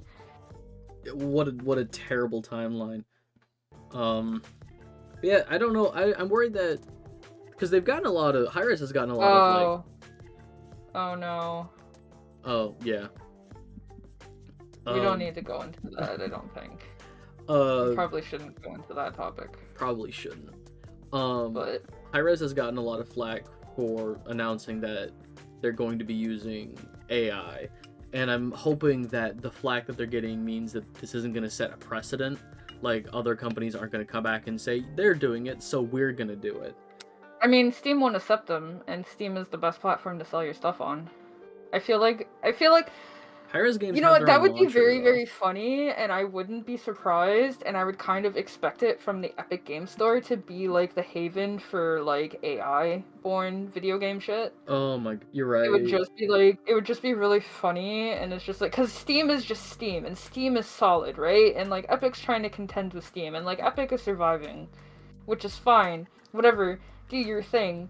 But it would just be so funny, like, if Steam really is this good guy and Epic's just like some evil contender that's trying to like nibble at Steam's toes, and then they become the haven for like video games made with AI, whereas Steam has rejected all such things. I think like in Steam's stance on it as well is that like they're not necessarily so like if I make art and I draw something and I just have it do like touch-ups and I run the touch-ups through AI, that's fine because I actually created this art and it's just kind of like helping me out with lighting or highlights. Maybe that's something I struggle with and stuff like that, you know what I mean, as an artist. Right. And it's just like, oh, okay, so I can do the highlights like this and this actually looks really good, and then I just fix up whatever looks stupid AI stuff. Sure, you can do that, and I'm pretty sure Steam will accept that. But because, they're generating images in the first place with AI, Steam is rejecting that stuff. So I feel like Epic might become the store that has that. I don't know where Nintendo is going to stand on that. That Or would like be. Sony as well. I feel like. Oh, I think it was. I think it was Miyazaki. I think it was Hayao Miyazaki who, when he first saw AI generated images, he was like, "This is the death of art. This is right here. This is." Oh yeah, no. ChatGPT is failing basic math prompts. That's really funny. There's so there's a you know how there was the AI Seinfeld show here that was like kind of funny and entertaining for a little bit No, because I didn't like Seinfeld until to begin with, so I wasn't paying attention. no, it was just funny and entertaining because it was just like this really dumb bad AI like watch me for everything, and then there was an anime one as well. Okay. Um so they have an Ask Chad AI bot that's 24/7. And this Ask Chad, basically it has like it's like the Chad face meme and everything with like the beard and stuff, but like basically it went the way that you'd think it would, especially from like the kind of people that would go into an Ask Chad stream where like they're kind of feeding it really like one of the questions was like, can you explain the based cross from World War II Germany sort of thing? And it just gets worse from there. So that's the thing with AI is it can't discern what's the difference between that stuff, so it ends up all just kind of going downhill because of like bad actors on the internet. Or just people who think they're like meme lords, Yeah. right? Oh yeah. Yeah, The yeah, and it the just calls it like it goes into like this whole spiel about like a specific point of Germany, calling it based the whole time, and it's like it doesn't know what it's doing, but people worded the questions and asked Chad in such a yeah. way that yeah, so AI really needs to be very very careful, and like it's always going to need until AI is capable of actually learning. Because it's not, I wouldn't even necessarily call it machine learning yet. It's mimicry. It's all mimicry, right? Yeah, and it's parroting what There's no intelligence in it yet. it's filling the slots of, the people who are feeding me information said X was X, noun was verb, so I'm going to repeat that. The recent DEF CON convention, white hat hackers and stuff, guy who won the competition as the AI on stage treated his name as the credit card information Google currently has saved on this device, then told it to tell him what his name currently is. Yeah. That's Oh my god, so funny. I saw a meme about that somewhere on YouTube. Yeah, that's a thing that happens as well. Like, That's incredible. um, it's not secure, and it's like it's mimicry, fill in the blanks. It doesn't actually have its own intelligence yet. Hmm. It's basically just the machine that does the googling for you. Yes. When You know what I mean? I think You I type in a question to Google and it explains it instead of you having to read an entire page to get the information you want. Like that's kind of all it is. did I ever tell you, I don't know if I ever brought this up on a stream that you were hanging out in. Did I ever tell you about the class where I had to use AI? Yeah, no, we did actually talk about that, where you had to make a script just AI, and it was We like your Yeah, we had I forget to. which class you said it was. Yeah, it was called Emerging Technologies, and like for the past few years, it was just messing around with like a VR camera, like a 360 camera. But Oh, for that that, would have been cool. we did do that, but in the curriculum, the teacher also introduced AI that Okay. semester or that quarter, and a friend of mine, one of the other guys in this class, he he asked for like, okay, I kind of want a story like this. Can you like expand on this? And so it gave him like this full prompt of like a story about this and this happens and this happens. And he was thinking, he's like, that sounds familiar. Hey, ChatGPT, is this based on X movie? And ChatGPT said, yes, this is the exact plot of this other pre existing movie. And so he'd be like, oh, ChatGPT, that's called plagiarizing. That's just idea theft. which, you know, you can argue that, ChatGPT like, understand because it doesn't you like. you could make the argument that, like, if you take from one person, that's theft. If you take from, like, hundreds of people, that's inspiration. You could make that argument. But when ChatGPT literally says, "Hey, you Copy want a story paste. like this? Just make this movie, this already existing movie that did well. Just just do that." It's awful. Yeah, and that's that's the thing, right? Like the thing that makes it inspiration, which is what a lot of people are trying to fucking argue about AI, is the thing that makes it inspiration is the human touch. If and so when it comes to like art, for example, anime, right? So you Yeah. have okay, I don't want to do One Piece. I was about to mention One Piece, but I don't like One Piece. Anyway, okay, we'll go with One Piece. uh, so you have all of this animation. You have this animation studio that is all drawing with the One Piece art style. Mm-hmm. Is that stealing? I mean, first of all, you're working on like that show, so it's not. What about fan art that uses the same art style, right? No, because it's like you're drawing, and we'll leave like the hentai sector alone, but you're drawing an image. So like when I draw like Pokemon emotes for people, right? Mm-hmm. Is that plagiarism? No, it's not. It's like I'm drawing like inspiration from it because it's like got the human touch, or I'm just drawing like a Pikachu laughing for somebody or something like that, right? Right. It's not necessarily stuff, but when you get an AI to do it, it doesn't have that human touch, that human creativity of like some of like the awesome Pokemon fan art you'll see on Twitter. Like if I scroll a little bit, like even right here, there's a stop motion animation on my Twitter of Gojo and oh my god, I forget his name, but it's like a little stop motion animation. Like, is that plagiarism? No, because it's inspiration. If anybody wants to see it, it's kind of neat, right? But when you get an AI to do that, it's literally just a machine taking something and turning it like regurgitating it into something else, and it doesn't have like that. Oh, I'm a huge fan of this, so I want to make this because like I like it so much. Yeah. Because AI doesn't have feelings, right? And that's the reason why AI should not be in the art sector, no matter what form of art it is, Yeah. right? There's something that there's something that we're taught when it comes to in writing and stuff, where it's like, I it's really pessimistic to say there's no more new ideas under the sun. Or, when you're pitching a movie or you're pitching an idea to somebody, it's always a good idea to pitch it as it's X meets Y, and like you want to use really successful examples to get producers to give you money. So if you say it's like Breaking Bad, but fill in the blank, like just something else, people are gonna ping on the Breaking Bad's like that was really successful. Um, but I feel like, if you're taking that human inspiration, like say there was a movie that had a great idea that just didn't execute it, like a C-list bad horror movie, and it was like, I really like that idea, but I feel like it was fumbled in the script. I feel like it was just a poorly written slasher horror movie. Those are generally bad. It's like I can take that idea and let me try it. Let me see if Nothing I was wrong with Freddy versus Jason. What are you talking about? Jason X, or yeah, where he goes to space. Um, Wait, that happened, didn't it? yeah. Um, What? oh, I forgot about that. Friday the 13th Part 8. Jason takes New York, where it's just like an hour and a half of him on a boat. He kills one cop and leaves. Yeah.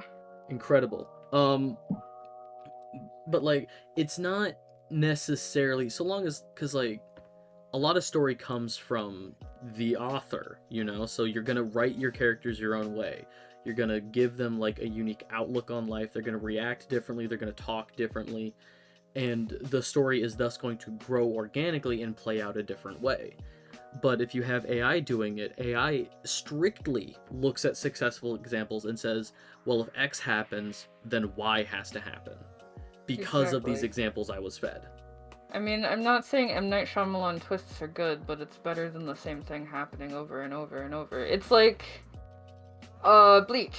So the editors kept on fucking Kubo around, and it was the same loop of this happens, so then this happens, and then you train, and then this happens.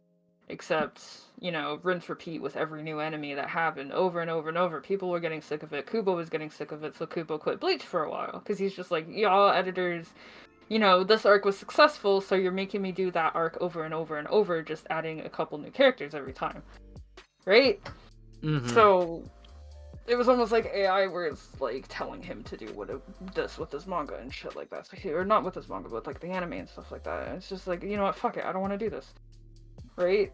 It's like that same sort of like rinse and repeat. Like, you need to let the creativity flow. You need to have, like, you know, maybe something different happen.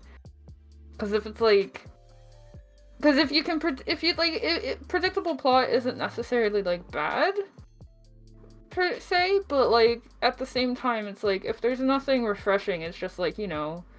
That's how I felt about My Hero Academia when I first started to watch it. And My Hero Academia is good in its own way.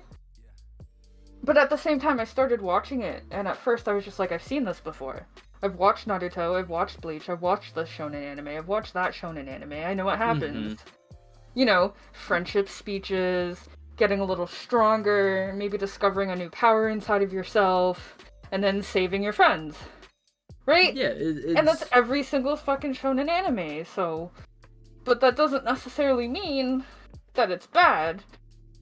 And, like, I'm kind of glad that I actually did get into My Hero Academia after all. Like, I do have this mouse pad. I don't know if I should show this mouse pad. Actually, it's not 18 plus, but it's like... is it the is it the same format as the boob one? But yeah.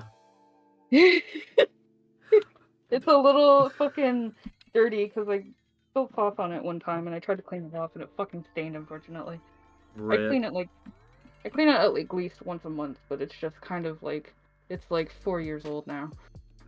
Damn. But yeah, so like I have that, but so it is like a good series, but it's nothing I haven't seen before. Right. If And anything, I feel like things can suffer from being too creative, because I'm gonna have to ask my roommate to send it to me, and then I'll link it in chat. But there is like a thing where it's like one of the, so they're kind of like, it's basically Japanese X-Men, right? mm-hmm. One of the characters was just a fucking Windex bottle. That was his quirk. He became a Windex bottle. Like, All what right. the fuck? There's such a thing as being too creative. It's like if one of the mutants as X-Men was just like a, actually no, wait, this actually happens in one of the top 5 heroes in My Hero Academia is just a washing machine. And he can't speak English. It's like a Pokemon. It just goes, wash! There's such a thing as being too creative, I think. Jeez. There's such a Yeah. thing as trying to be a little too different. There. You know what I mean? There's this. And like, There's this idea of form over formula, where like the hero's journey. The hero's journey has been played out a million times, a million ways, and you could lay out on like a clock of like all these things that need to happen to make a successful story with like a singular heroic protagonist, like all these things that have to happen. You know, you have your trials, meeting the mentor, crossing the threshold, returning with the elixir, lowest point. You have all these things that have to happen, and there's been hundreds of books written on storytelling. Just it's incredible how many times people can say the same thing over and over again, but it works. And yeah. sometimes subverting that, you have When to you subvert that, you get a power fantasy, because then you have a character that's already OP and doesn't really have to do anything. not even necessarily that. You could subvert that and the hero loses. Where the hero doesn't get stronger and the hero just dies. You have to understand the rules in order to break them. That's why I kind of like stuff like Death Note, and I forget what the other manga was called. There was another manga similar to Death Note, except it was a lot more political. And it's gonna take me forever to remember the name, but like it basically it's a little more of like an anti-hero stance, where it's just like, okay, yeah, I'm kind of doing these bad things, but I'm also exposing these people who claim to be good at the same time. Political Death Note sounds terrifying for 14-year-old It kids. It's gonna radicalize so many. no, cause it was like, it was basically just like this guy would like expose really corrupt politicians, sort of thing, for what they were, and was like being like, look, you know, I guess it wasn't really radical. It was actually done very, very well. I just can't remember the fucking name of it for the life of me. No, this one was really, really, really, really good. Actually, it was really done well. But I just can't fucking remember the name of it. But like, yeah, it was like, It was like a little more like anti-hero and a little more of like, I'm not gonna like glorify or sugarcoat anything. I'm just gonna like do the thing. And I kind of Right. like those kinds of things. That's Yeah. why I think I that's actually one of the reasons why I think I gravitate towards psychological stuff so much. So like shows or games or visual novels that could be traumatizing for people in some aspects, I guess, or just things that really like fuck with your brain and make you turn around and think, wait, is anything even real anymore? And Yeah. it's because a lot of those concepts and a lot of those ideas are so like coming from the side without necessarily being out of pocket, but it puts like, because a lot of, especially with like a lot of TV shows and stuff like that, is like it either sugarcoats or glorifies bad things. For example, Dexter is terrible and Dexter is awful, and you will never have me change my mind, but it's glorifying a psychopathic murderer. Yes. That's what it is. It doesn't matter if he's killing the right people. He's killing people. The fact that like the first episode he's like he's killing dogs and his police off and instead of getting him help, his fucking police officer dad teaches just, kill the right people instead or some bullshit like that. Whatever I don't fucking remember. Jeez. It's a disgusting, awful show. Yeah. I don't care. Um, but like, I guess like Death Note in a way does that in a way that's a little. Well, the thing is that like Kira gets his as well as Yeah. like it was slightly glorified, but at the same time it was just a teenage boy who didn't know what he was doing and he got his, right? I don't really remember how Dexter goes, but Dexter just seemed to be glorifying it so much in like just such an awful way. And like I'm not saying like that kind of stuff, but I mean like the kind of stuff that like comes out of the side and shows you like the reality of the world. So for example, Doki Doki Literature Club, in a way it goes into like a little bit of self-harm. If it went more into Natsuki's story, it would go into like, Mm-hmm. some sort of themes of abuse and stuff like that. And it doesn't necessarily have to be like trigger warning shock value factors, but it's just like things that don't glorify or like make everything seem like I'm the hero, I'm gonna save the day, I'm gonna struggle a little bit, but it's kind of more just like a realistic humanity standpoint that still kind of like twists around and turns into like something more than it really is. I don't know.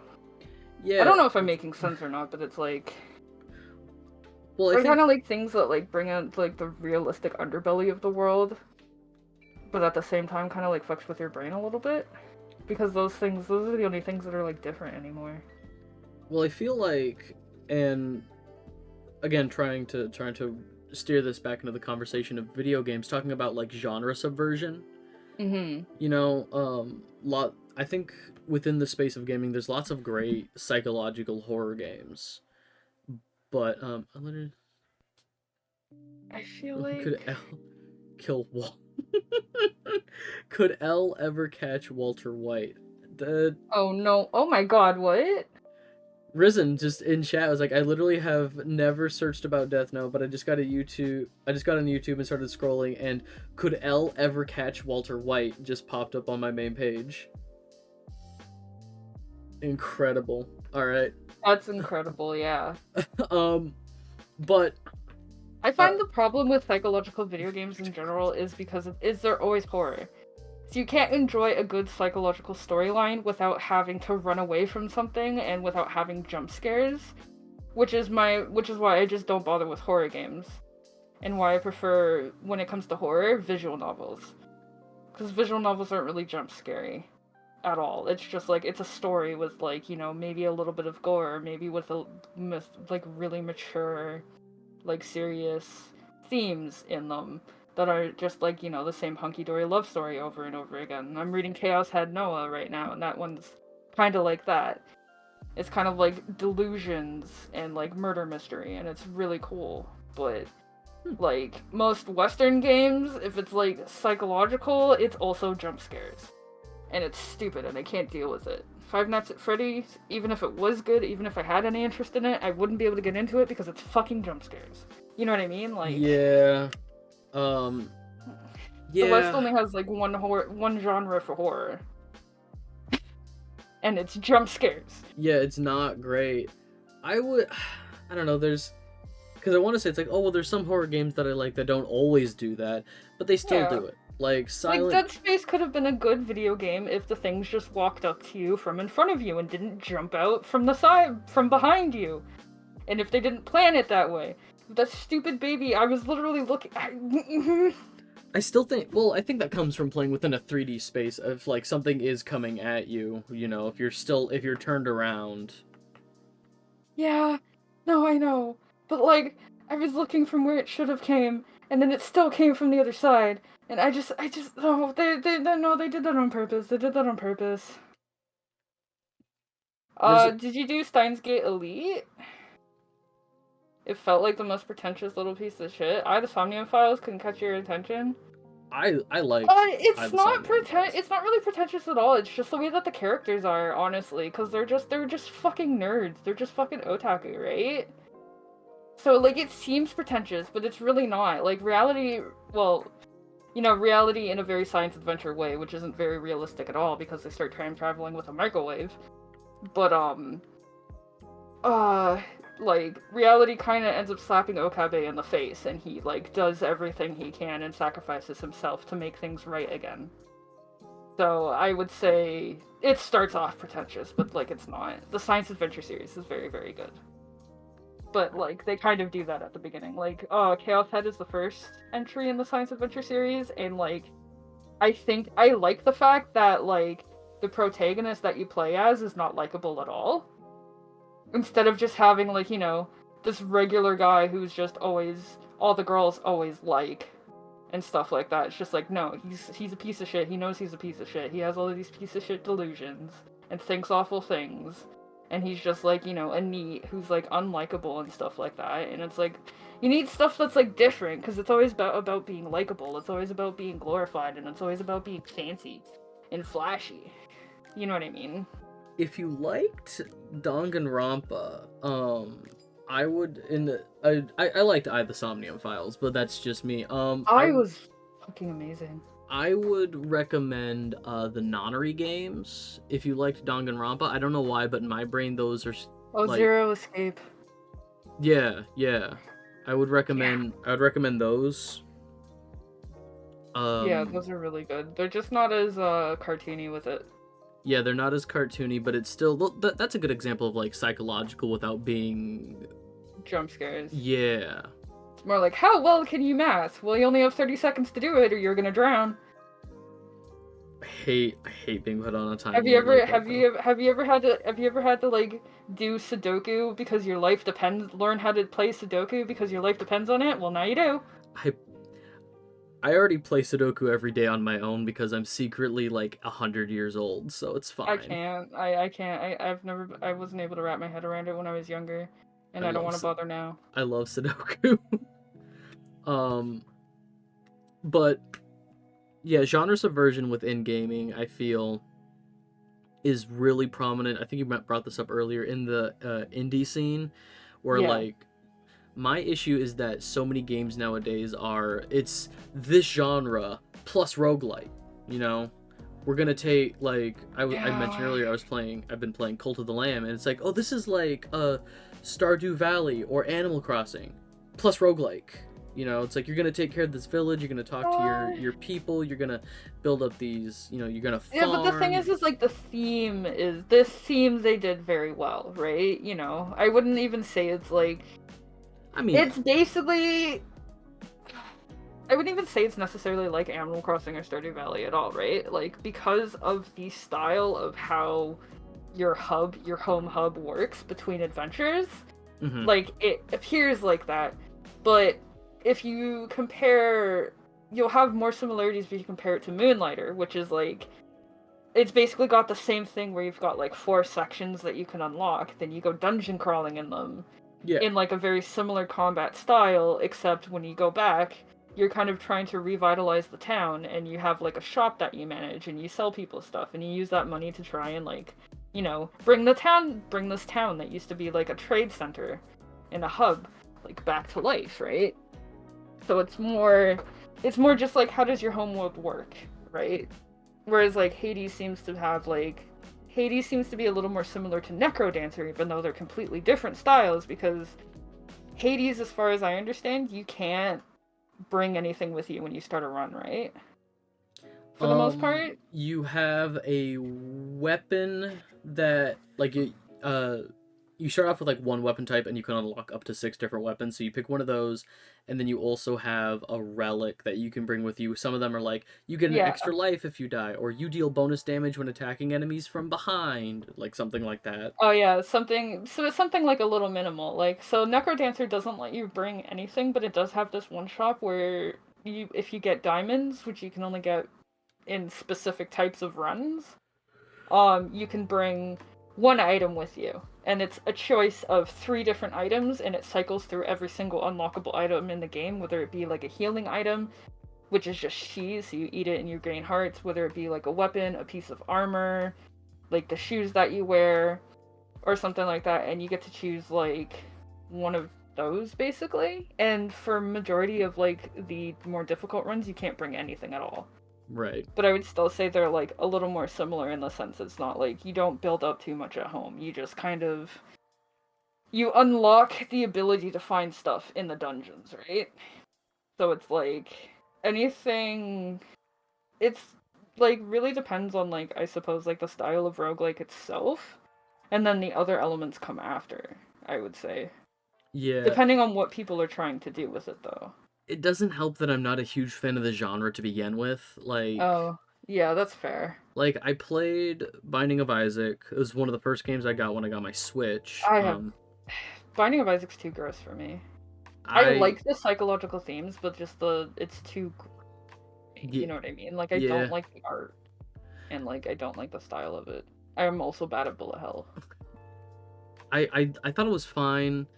The art The is good, it's just not the only for me. the only roguelike I've been consistently able to enjoy has been Hades, and I know a lot of people Hades gets a lot of love and a lot of flack for the same thing where it's really smooth gameplay loop. Like playing Hades is really fun, but a lot of people are frustrated at the lack of variety in it. Like if you've Oh yeah. once you've played Hades enough to escape hell and then like start that cycle over again, you've basically seen a majority of what the game has to offer. Yeah. You've seen like 80% of what the But I game know has to it's offer. very hard, so it takes you a while to get there in the first place, right? It took Isn't it me really hard to beat up Dad? I mean, depending on what you build, because Or there's some he builds looks of very hard to me. like items you can get along the way. Some of them give you healing boosts. Some of you allow you to heal every time you deal damage to somebody. It's like every time you land a hit with your sword, you get a Yeah, Vamp. yeah get like a +2. Yeah. Um, I did it in 20 attempts, I think. Oh, nice. Yeah, like that seems to be like around like late teens to like early 20 attempts, you know. Oh, wait. Okay. Here's a roguelike that I'll probably just post it in chat. Hmm.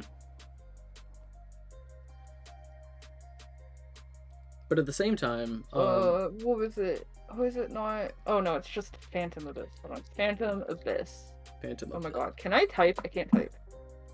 So Phantom Abyss is basically a first person dungeon. It's a first person dungeon crawler where it's kind of like you have a whip and you can use that whip to like pull yourself up ledges and stuff like that, and you can like dodge roll and stuff like that, but you're just kind of running through what's that series? Like it's kind of like Indiana Jones where you're just diving into a temple and you're trying to get treasure and you're trying to get as deep as you can go, and it's procedurally generated. Asynchronous multiplayer. Cast Yeah, the players. ace So the asynchronous multiplayer is basically you can race against these ghosts of other people, and sometimes those people will die, so you'll just kind of watch them fall into a pit of spikes. Or you'll just watch them fall over because they got attacked by the totem that guards the temple or something like that. Or you'll Mhm. just watch them like get hit by a hammer, which is really funny. But if you make it to treasure chests before they do, you get a little more money out of them. And I think Okay. you can turn that off as well, but like and then also if they make it to if they clear a dungeon that you died in, you get your stuff back. So like Oh, you can kind of lose your stuff if you die. So you have like different kinds of whips that you can use that'll yeah. have like different advantages, and then when you die, you can't use that whip for a specific amount of time. But if somebody else clears the exact same generated dungeon that you did, then you get it back. So they can get your stuff back for you, sort of thing. But it's still like, it's got like tons of generation, and like I watched this game in like 2021. So there's a lot more new to it. But it's a really interesting take on like a roguelike, I think. Yeah, and it really takes a hook. 'Cause like I said, I'm not really into them, but I've been playing Cult of the Lamb just because Cult of the Lamb has a great aesthetic to it, and anything Devolver like is willing to give time and money to, anything Devolver is willing to Yeah, this is publish. Devolver, Oh hell the yeah! Phantom Abyss one. I I love when Devolver, because a lot of times it's like an independent developer, and Devolver like looks at their project and says, "Hey, we like this. We're gonna give you like the resources, and we're gonna distribute it. You know, we're gonna publish it." Yeah, And like Gungeon was a huge thing. Enter the Gungeon, yeah, Carrion was pretty popular. Devolver Digital also did Hotline Miami, mm. which Hotline Miami is a great concept and has like great like deeper meaning that talks about like the game industry itself. Yeah. I think you brought it You up to mentioned me it that, last time, I yeah, think. Yeah. especially I think you brought up the sequel as well. Wrong number, yeah. Like the The this sequel is basically just like a play and making fun of sequels in general, yeah. yeah. Um, Oh, they also did Monkey Island. here Devolver Digital, I mean. here's something that, just talking about roguelikes, Mm-hmm. I don't like that term. I also don't like the I don't term. understand where it comes from. It comes from a game called Rogue. Oh. It was the first game to do that style of procedurally generated, and if you die, you have to start over. That whole, so I should have assumed that much because Souls like Metroidvania. yeah, Metroidvania, Soulsborne games, roguelikes. I don't like these terms that It's just basically, like, oh, this is just it's like, piggybacking off of the idea of this thing. yeah, Like because anything in this style is just piggybacking off of this game that was on the NES, yeah, which yeah, I kind of get that. no matter Especially when it how, comes to Souls likes, I think. mm-hmm. It's like, because like Soulsborns and Souls likes, it's like reactionary combat. You know, it's action oriented, but the enemies are gonna have like a pattern or a rhythm to them, and it's about trial and error. There's a sense of discovery. You know, there's a lot of like core totems within these that From Software have really capitalized on. Mm-hmm. But then you do have games coming out like Lies of P is one that's coming out very soon. It's like you play as Pinocchio in sort of Oh this. yeah, that one. That one looks really. That the art and like atmosphere in that game looks really good. I Oh, really kind of want that one. Is it roguelike? it's not a roguelike, but it is a Soulsborne. Oh, Soulsborne. Oh no, I don't. I've never played a Souls game. I don't. So the Edith thing of about. Remains of Edith So the thing I don't like about like Souls like, especially with like the popularity of the genre, and then just like, is it's just like people are assigning that name to any hack and slash action combat game that is hard. Like one where you have to kind of actually be good. And I'm not talking about one with like fast fluid and like any it has to be hack and slash that has like a sort of slower combat, right? Mm-hmm. So like something like Near Automata would never be labeled Souls like Right. because the combat is too fast and fluid and honestly looks a lot better than Souls It, like games. yeah. The combat in those games look way too slow, Yes. which is why and I don't want to bash my head against something a million times either. Like I don't have it in me. So I'm but not strong then enough. at the same time you've got like all of the actual like Dark Souls fans where it's just like like even dying over and over has like relativity to the plot, so they refuse to accept anything that isn't like actually FromSoft as a Souls game or something like that. And it's like I don't know. I feel like there's like a lot of good games that like just didn't need to necessarily be the style that in the style of FromSoft necessarily that could have been good. but because they just decide to make something that's just so ridiculously hard for the sake of being hard so that it gets labeled Souls-like, and like it's just kind of like a slippery slope. I don't feel like And I don't really like it. I don't I don't feel like that's necessarily the case. I think it's people um who liked Dark Souls and Demon Souls who are now making games themselves who are inspired by those Yeah, games. there's definitely some of that, but like, for example, Valkyrie Elysium, Mm-hmm. which never was a Souls-like in the first place. Square Enix. Sorry, my roommate just messaged me. Vampiric boys love anime, and I got very distracted by that idea. Valkyrie Elysium. Sorry. Uh, Valkyrie Elysium just all of a sudden became a Souls-like, and it's very half-assed, and a lot of people didn't really like it, even though that Valkyrie series by Square Enix was a thing. I was looking at some gameplay for Final Fantasy 16, and I was worried, oh no, are they gonna make this Souls-like, or is this gonna be a little more action like Final Fantasy 15 was?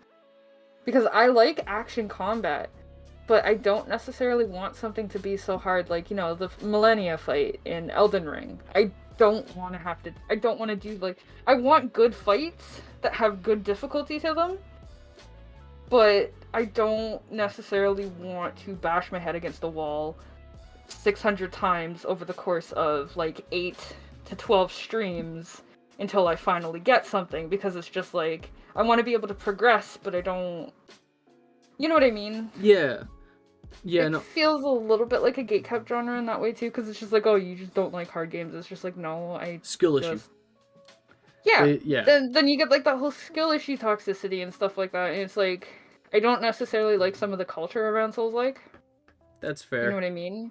It's like, Yeah, oh, you're that's not a fair. hardcore gamer if you've never played Souls like. It's like, no, I play hard games. I just I don't think that anybody should gatekeep gaming based on like what people oh play because god. like there's people who play like solely mobile games. A friend of mine brought up Gamergate the other day, which was like early internet. Mm-hmm. And I was like, yeah. I mean, I didn't have the money to have a computer back then, but yeah, I remember that stuff. And it was mostly the cock-a-booty people. You know what I mean? The same people who still gatekeep video gaming. Risen asked earlier if Oh, played Hollow Knight question mark. Guessing just I have asking if not. um I played a little bit of Hollow Knight. It's one of the best like newer Metroidvania style games. Like there's a good yeah, Hollow Knight's really good. But again, it's labeled in that like Metroidvania style.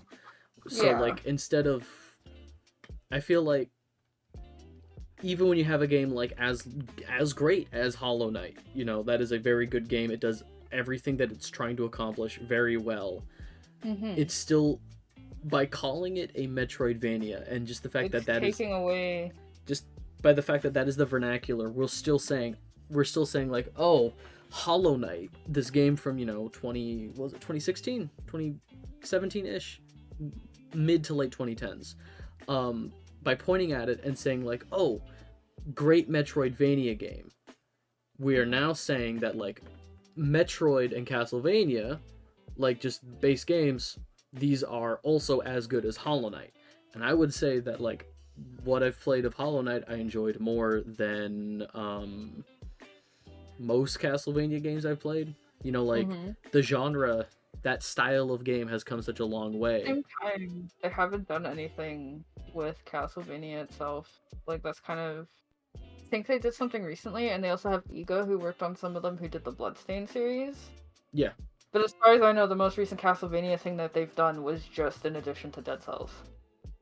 Like, that series has been dead in the water for a while. Yeah, I The way can't. that they almost let Metroid die.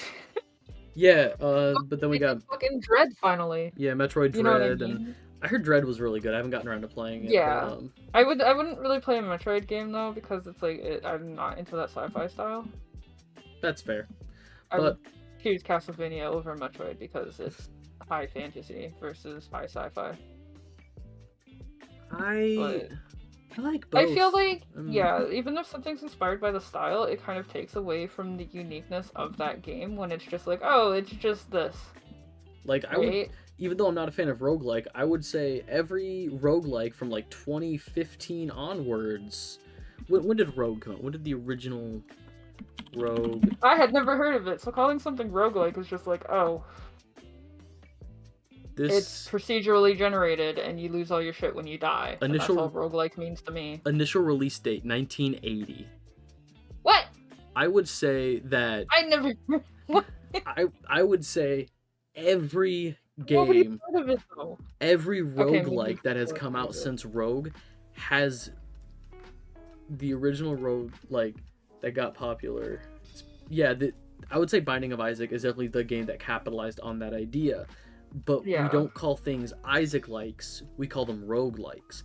Every roguelike that has come out since Rogue has probably been better. I have not played the original Rogue, but This looks text adventure. Binding of Isaac probably better. It's like ASCII art. I love it. What? like every one of these that has come out has probably been better. So calling them based on like the original, You don't call you don't call first-person shooters cock-a-doodle likes, and I don't know why, because they're all the fucking same thing. Well, even then, They're just like, oh, this one's different because the arena that you fight in shrinks, and if you're outside of it for too long, you die. Okay, it's still you shoot, so you person shoot you, you shoot person. Like there's no difference between all those shooters to me. You know what I mean? Game Trust Apple TV, by the way, they basically state can forever lose access to your digital purchase if they decide they want to take something off their platform. Yo, I don't even know why people still buy Crapple in the first place. it's a lifestyle They're too brand. expensive, and you can't.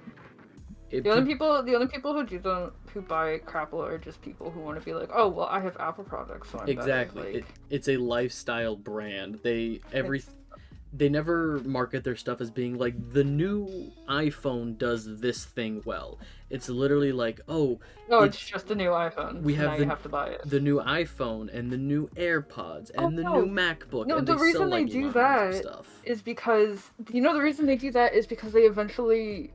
I remember reading about this a long time ago. Is that they eventually release updates for their older stuff that makes their stuff stop working, so that people are forced to buy the new stuff because their old stuff just low-key stopped working. So any person who still buys Apple products just knows that, like, when they see the new iPhone, they know that in a year the next update to their current iPhone is just going to make their iPhone stop working, so they have to buy the new one. Yeah, forced on obsolescence. Yeah, and it's awful, but there's this lifestyle. What you get for buying Apple. It's like the same people.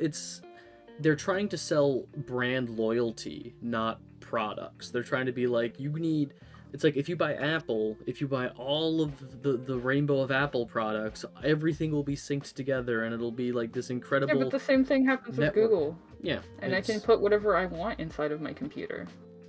All I have to do is use Chrome. Yep. Which I probably shouldn't use because it sucks. You know what I mean? It's... God, have you seen the new... Not an advantage that Apple has. Have you seen the new Apple AR headset?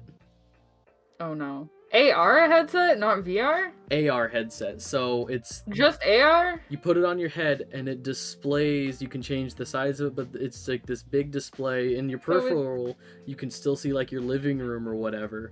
But they're trying to get it as like... You can send like 3D models to people and then they can open it up in their little AR space and work on it. And it showed people working on like a car model together, like trying to design a new...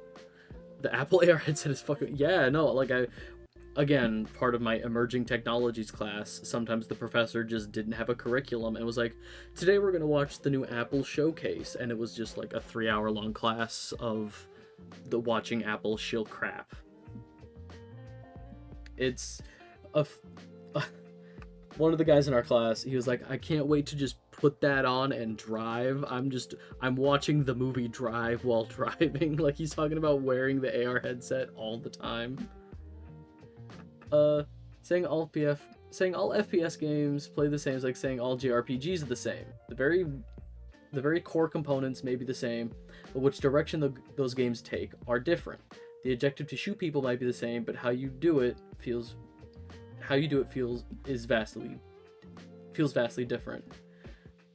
The way you shoot people feels different. Well, yes, I will agree that like Overwatch is very much different from Call of Duty, but the essence is the same. Is like you shoot other people before people shoot you, and that's all that you get out of those games.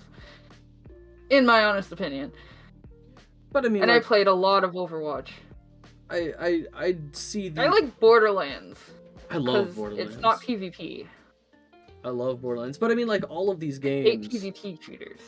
like all these games, like I say every, most Call of Duty games still have like a standalone campaign.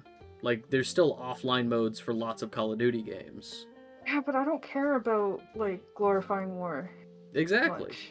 Even Like in it, anime. like Even if I like anime better because but it's anime, but like I don't care Gundam, for glorifying war. Yeah, but exactly. Gundam, Gundam. Gundam. but Gundam. Yeah, I know. Like Gundam's great, but like it's glorifying war. It's just like, No, I look mm. at Gundam and I say The cool creator of Gundam robots. doesn't want Gundam to continue. Doesn't That's want to keep writing these stories and is constantly depressed, but because they want to keep making Gunpla that people buy, the guy, they keep like beating him like he's a dead horse and forcing new Gundam stories out of him. uh Poor guy. All Hideo because they want to sell the toys. Hideo Kojima, incredible man, was just like, Incredible man. is just like after uh after Metal Gear Solid, which was like the third Metal Gear game, he was like, okay, that's it, I'm done with Metal Gear, I'm moving on. And then Konami said, hey, Metal Gear Solid was super successful, whether you're on board or not, we're gonna make a sequel. So he wanted to be done after Metal Gear Solid 1, and they kept bringing him back for all these subsequent ones. And he was purposefully like, I'm going to make Metal Gear Solid 2 not great to make people mad so that they don't buy it, so I don't have to make a third one. But people were still hyped from the first one. 2 was massively successful. Everybody was mad about it because you don't play as Snake, you play as Raiden. And so they were like, hey, it was still successful, we're going to do a third one. And Kojima was like, fuck, alright, I guess I'm sticking around. Yeah. All up until they did Survive. The one they did without Kojima is the one that flopped, and I wonder why. Mm-hmm. I wonder why. Because it was just a shitty. Wasn't it just like a shitty Left 4 Dead, but War and with Violence. Metal Gear? Yeah, it was a zombie survival something. Yeah. It was like War Left 4 Dead was Metal Gear. War and With Violence is a Metal Gear was component. Left 4 Dead, yeah. That is a very It good is! War and because like you don't Well, like actually, games not that even necessarily anymore. you don't like games that glorify war. What about Fire Emblem? Yeah. Yeah, oh no, I call out, like, I played Three Houses and, like, oh my god. Like, some of the stuff, like, everybody's just like, oh, Edelgard, what about the fact that she's, you know, kind of in line with the, 1940s a little bit, with some of the ways that she does that, if you know what I mean by Yeah, 1944. yeah. And everybody, oh, but she's so hot and pretty. It's just like, and she's also, if she did this in the real world, she would be considered, and you know exactly what word I want to say, right? War criminals.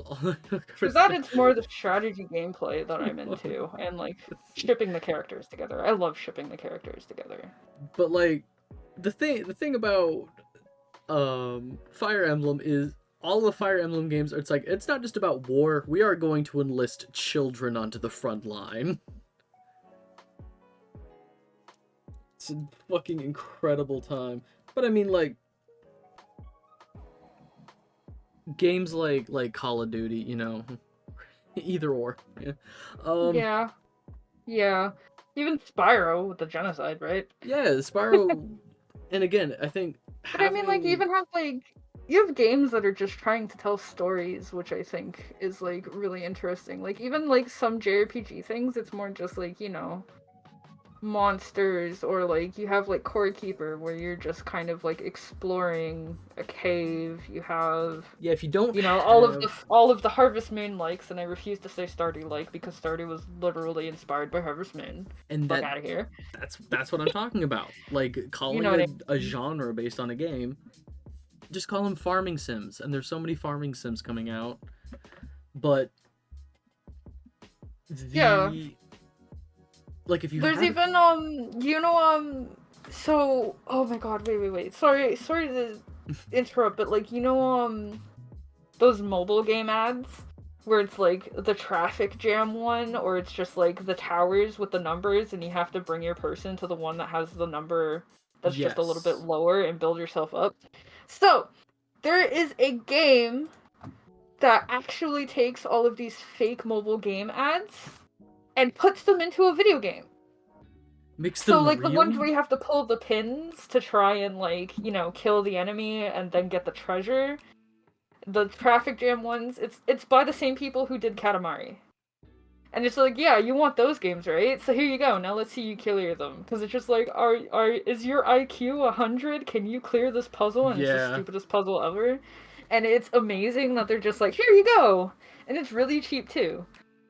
Because like sometimes you look at them, and it's just like, yeah, I could do that, but I'm not clicking on your stupid mobile ad, right? But at the right. same time, it's just silly little puzzle games to pass the time, and I think it's like really great.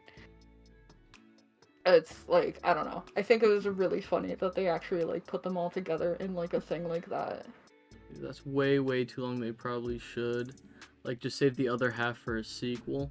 Yeah, but if you sequel bait people, then you're gonna have a different group of people that are mad that they didn't get a finished game. That the game Yeah, stops halfway through the plot, and they're gonna cry that they didn't get a finished game, even though. because the thing is that the reason these games are so long is because they can put the story that they want to put without having to do a 3 or 4 disc series, because we have enough. Our CDs started being able to hold enough data. Like, for example, one of the reasons why a lot of stuff got cut from Final Fantasy 13 is because Fuckbox is Fuckbox, and it didn't have enough. They would have had to make it like 3 discs, for the Xbox, because they were releasing Final Fantasy 13 on the Xbox. Now they can actually complete their stories without having to split it up.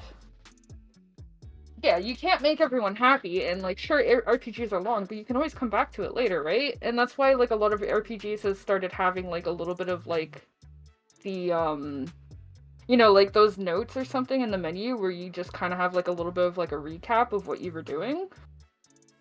But they can actually like finish the stories that they want to finish and tell the Mhm. stories that they want to tell without being like limited and having to cut their content. Yeah, like if the story is good, it'll suck you in, so it doesn't matter. But then, you know, there are like, I would say there is actually a lot of like indie JRPGs as well that do have short stories and stuff like that. One of them that's really cute I would recommend is March in the Forest, where like you can it'll probably be like maybe 20 hours. I have Yeah, I have 69 hours in it because sometimes I leave it running and I go to sleep because I'm really bad with that. But Hmm. it'll probably take you like 10 to 15 hours to get to the end of like the main story, and then there's a little bit of DLC that's a lot more in-depth after that. Actually, the DLC is included because it's the new version of the game. It was DLC for the old version of the game, but now it's all just included in one game. But they do have short little ones. Even like Stray, right? Stray was like a short little story, right? I Stray was like wouldn't the perfect size. That's what I mean by like. Would you rather have a game that's like 100 hours long, or like a 4 hour long game that you would play, dozens of times Yeah. over? Stray was the perfect size. That was a great little game. Yeah, I still have to play it, honestly. I don't think my GPU can handle it, even though my GPU can handle streaming near, so maybe I should just try it. Yeah, just I don't know how a 460 is able to run near. But anyway, yeah, you have, I guess, it really depends. Cause hmm like, even with like TV series and stuff like that, where some people are just like, oh yeah, sequels beating a dead horse, but at the same time, sometimes people are just trying to tell the stories that they want to tell, right? And they don't have to split it up anymore. But would you consider Marvel movie number 35 a passion project for someone? Um, Possibly. The thing that I recognize about DC and Marvel, even though I don't really care about North American superheroes much, is that a lot of people grew up reading these comics and looking up to like Batman and Spider-Man and Superman and just, loving these characters. And then that inspired them to like write and do art, and now And that's why there's like a lot of like, I guess, retconning and a lot of like different storylines that never went anywhere or like started being like kind of random and different. Like the part where Spider-Man kind of sold his soul to the devil to get Mary Jane back or something. I One don't remember that I storyline. One More Day. I remember One More Day. Do you know what I'm talking about? Yeah, so Yeah, so there's that thing, right? But like these people are growing up and they're getting to write the stories for Marvel and DC now. So I feel like it could potentially be somebody's passion project because it's like I grew up watching Marvel and now I get to work on this, right? mhm. Peter Capaldi grew up watching the original Doctor Who and then he got to be a doctor. You know what I Forgot. mean? Good random games load up. I remember Battle Block Theater. Yeah. I've never heard of it. What's that?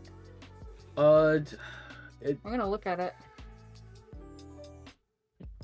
I'm seeing the art style. I'm trying to remember what else the creator has done.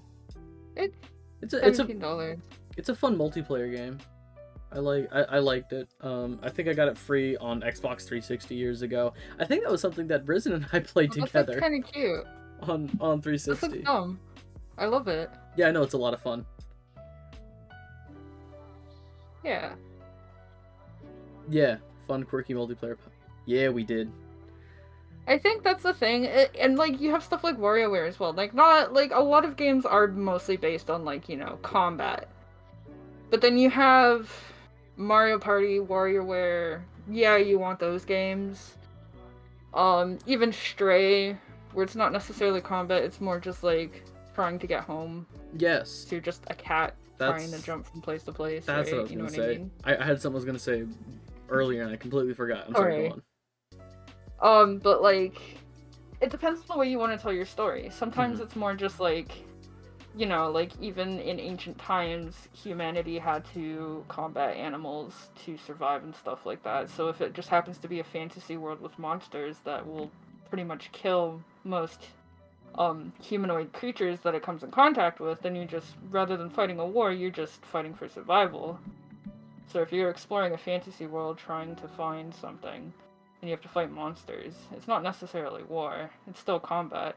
But then you have like other ways, like you have Spiritfire, which I haven't played yet.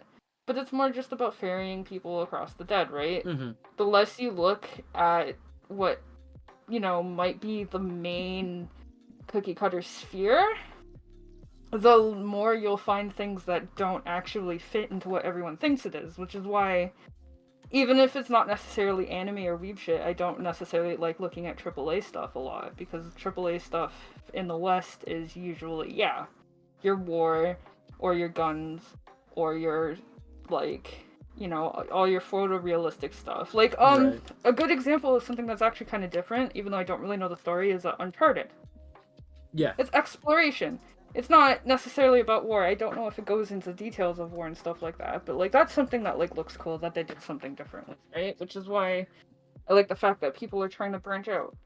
Yeah, the Uncharted games I think suffer from a little bit of, and Naughty Dog games do Right? this a lot. Well, so Naughty Dog games suffer from ludonarrative dissonance, and it's this idea that like in a Ludo, cutscene, what? What does that ludo mean? so ludonarrative dissonance is the idea that the idea or the premise of the game doesn't fit the gameplay, or like something in the plot doesn't work with the gameplay. So like say you're playing like a Duke Nukem game.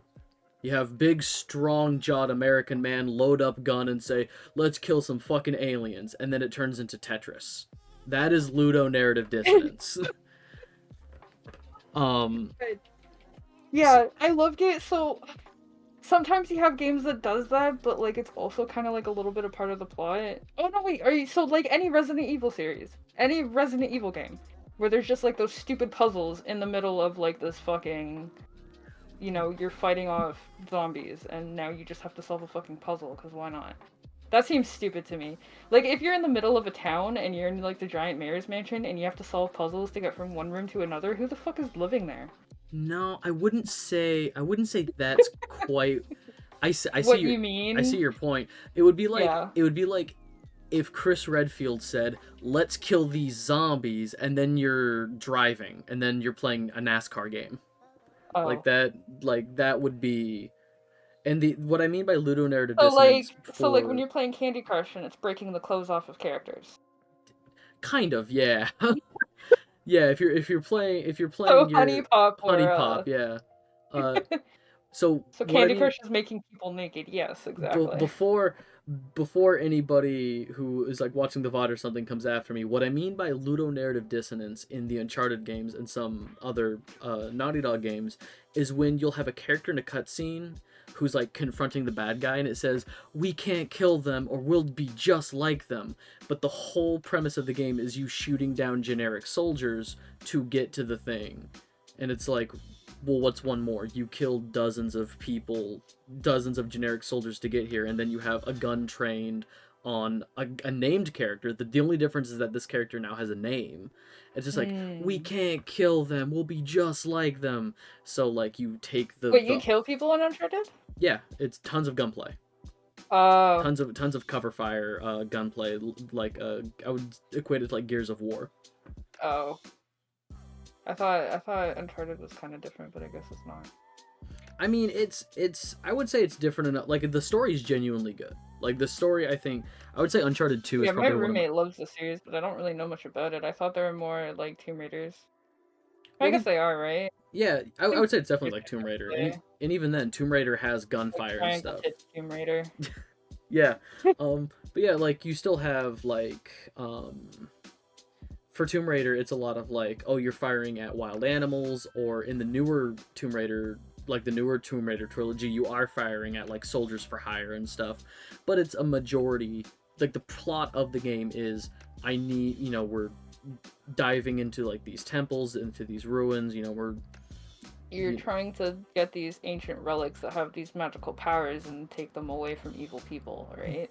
yeah, I don't know. I'm still of the Something belief like that. that the pasty British woman taking sacred artifacts from a temple back to England is kind of It a is a bad idea, yeah, it's kind of a bad exactly. look nowadays, but you know. But I mean, Tomb Raider did kind of spawn from a time when Yeah, specific classes of white people couldn't be painted as evil. very fair. Yeah. Yeah, no, cuz Yeah, like or she wouldn't be most of she the time. she lives in a mansion, so I don't Yeah. I don't feel bad for her in the least, but Yeah. what was it I love Triangle Tits cosplays though. RE8 was a People will just horror like do the cardboard with them and stuff. It's great. RE8 is a horror comedy. They gave no shits and I fucking love it. I think Ethan was the best thing to ever happen to. A lot of people feel the opposite. But see, people who are mad about Ethan are dumb. For lack of a better term. So like I get that there's like a serious nature to a lot of Resident Evil stuff and people want to take the plot seriously.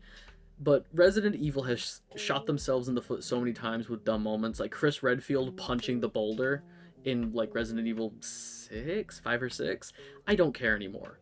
And then you have Ethan Winters, this guy who's in Resident Evil 7, he's literally just like I'm A guy. he's like, I just want my wife back. I am just wife pilled. I love my wife. I just want her back. And he's in this situation with a bunch of, um How did crazy he end up at like the redneck house he ended up at in the Biohazard? How did he end up there? he just 'Cause I think he was looking for that girl. he drove there. He got an email from his wife or like a video message from his wife being like, "Oh my god, this business trip is so great. I'm learning so much." And then like he got a second one being like, "Hey Ethan, I'm in trouble. Stay away. Stay away from these exact coordinates." It's like her pointing at a map being like, "Don't come here."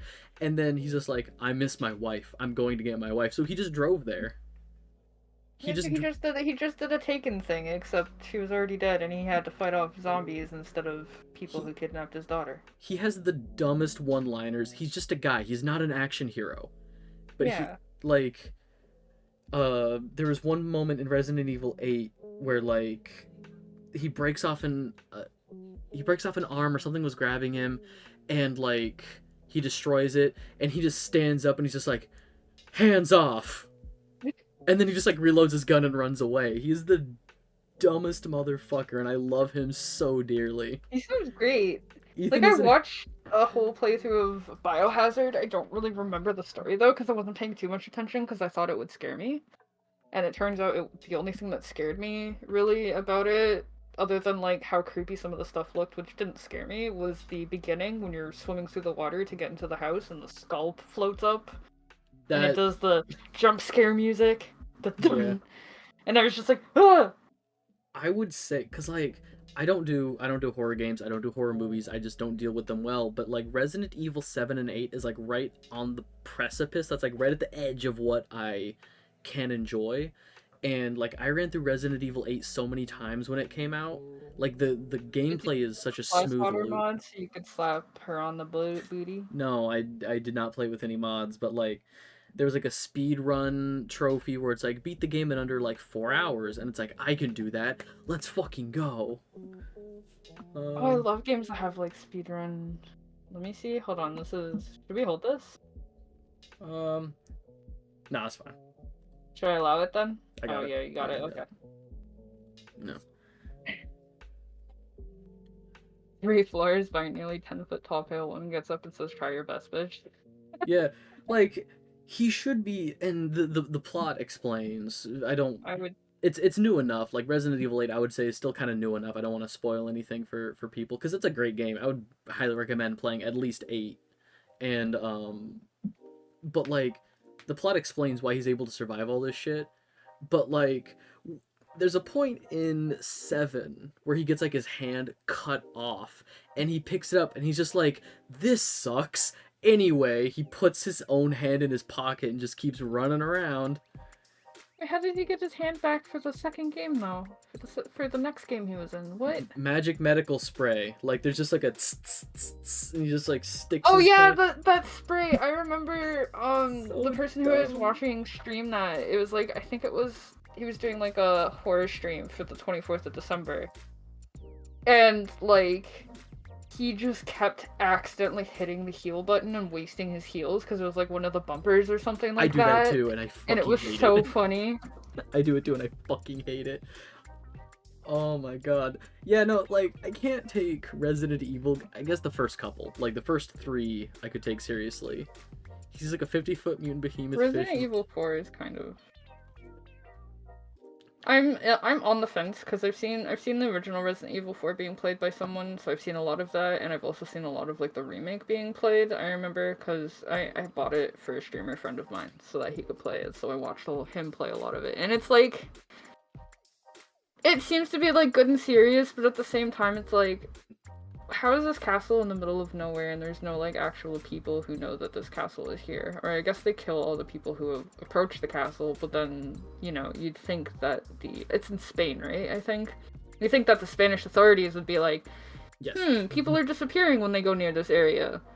Or something. And then it's also like I don't know, the president's daughter thing, and then just this castle in general. Like, who the fuck lives here? We literally have to take this thing from this room and this thing from this room and put it here. And it's like some of the puzzles in Resident Evil just seem obtuse. Like, I understand, like, you know, we want to have puzzle gameplay in our like horror gameplay as well, which is fine. But like, I think one of the Resident Evils, like the Raccoon City one, is like there's like a mayor's mansion or something like that you're in, or like even just like Yes. some of the houses that you're in that are in a fucking city where it's just like if I had to solve this puzzle every time I go to the bathroom, I'd just sell my house. Yeah, so the first Resident Evil game is the mansion, the manor. The second one is Oh right. in the Raccoon City Police Department.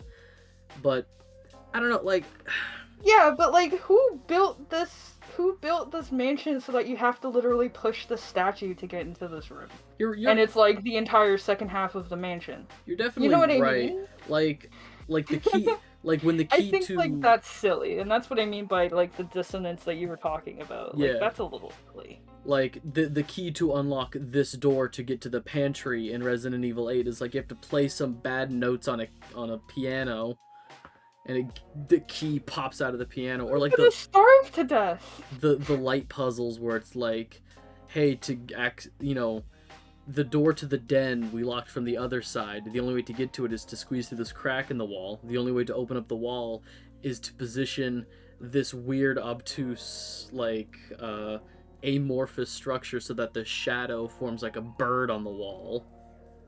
Yeah, like But I love I shit like would, that. I would sell my house. I I would just get a condo in another city. I would just sell my house. I'm like, I can't. I want to go watch TV, but I just have to do all of this shit to do it. it's like I just want the comfy chair. The comfy chair is in that room. Right? Yeah, no, Like, fuck, why did I put it in that room? Why did I think it was a good idea? I never go in that room. yeah, it's I only god damn it. Yeah, no, I don't know. I've designed a lot of like D&D dungeons kind of based around like those Those ideas. stupid puzzles, Yeah, yeah. cuz it's like That's awesome, though. I mean, like, for D&D, fuck yeah, but for, like, a mansion in the middle of a city, why do you have these puzzles in there in the first place? because it makes for some interesting gameplay, and I think for some game designers, gameplay should come before story. Like that's Yeah, like it depends. I'm of the mind that, you know, if a game isn't fun to play, why would I play it? But I think some games have had a good enough story for me to like. It's like, oh, I don't like the layout of like these controls, but I'm interested enough I can get used to them. Yeah, exactly.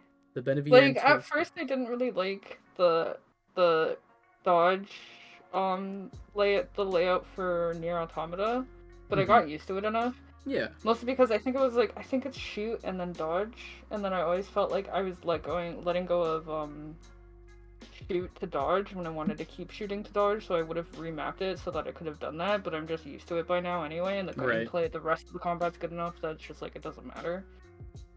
I The, don't know. There's definitely been games where it's just like this gameplay is like a little boring and this is a little too grindy, especially with JRPGs. Like I do admit, a lot of JRPGs get way too grindy. There's one that I haven't finished that I still have to go back to get like the true ending for it and everything like that. But the gameplay is so good that like I'm going to yeah, and if probably. like if it's a good enough, and that's like going back to, you know, like I've played Spyro hundreds of hours because I love how those games play.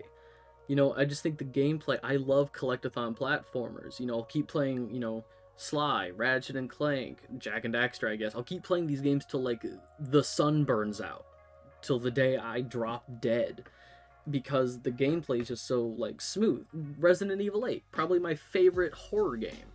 It's not, you know, particularly scary, but like the gameplay is just so buttery smooth. I can forgive that the it has so many like plot holes in it because they were just, I feel like the gameplay or the game design philosophy for 8 was just like, it's like I have an interesting idea for 4 horror game locations. You know, here's the castle, here's like the house with the creepy basement, here's like the wharf area, here's the factory. Like I just have ideas for these 4 locations. We can kind of string them together, I guess, but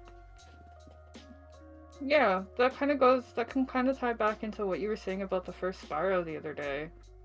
The way that, like, the levels, like the worlds, and the kinds of dragons you find in those worlds, and, like, the yeah. portals you go into for each level are actually kind of related to the main home world. Yeah, Which like is something, it's something I obviously noticed as a child, but I never really thought about it until you brought it up, and I'm just like, wait, yeah. And we didn't get any of that in 2 or 3. It was just like, oh, okay, you're in, like, this sort of, like, autumn world. No. No, the panda level was in Midday the Garden. summer. Yeah.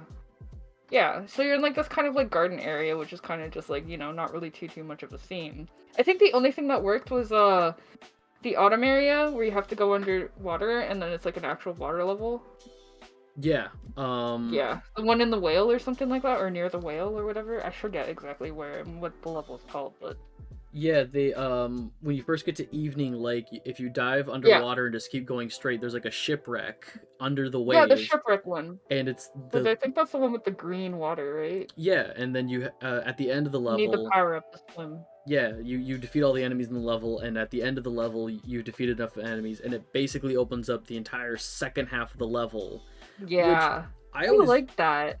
I like that. yeah. I found the layout of the level very weird. something Yeah. that you got used to.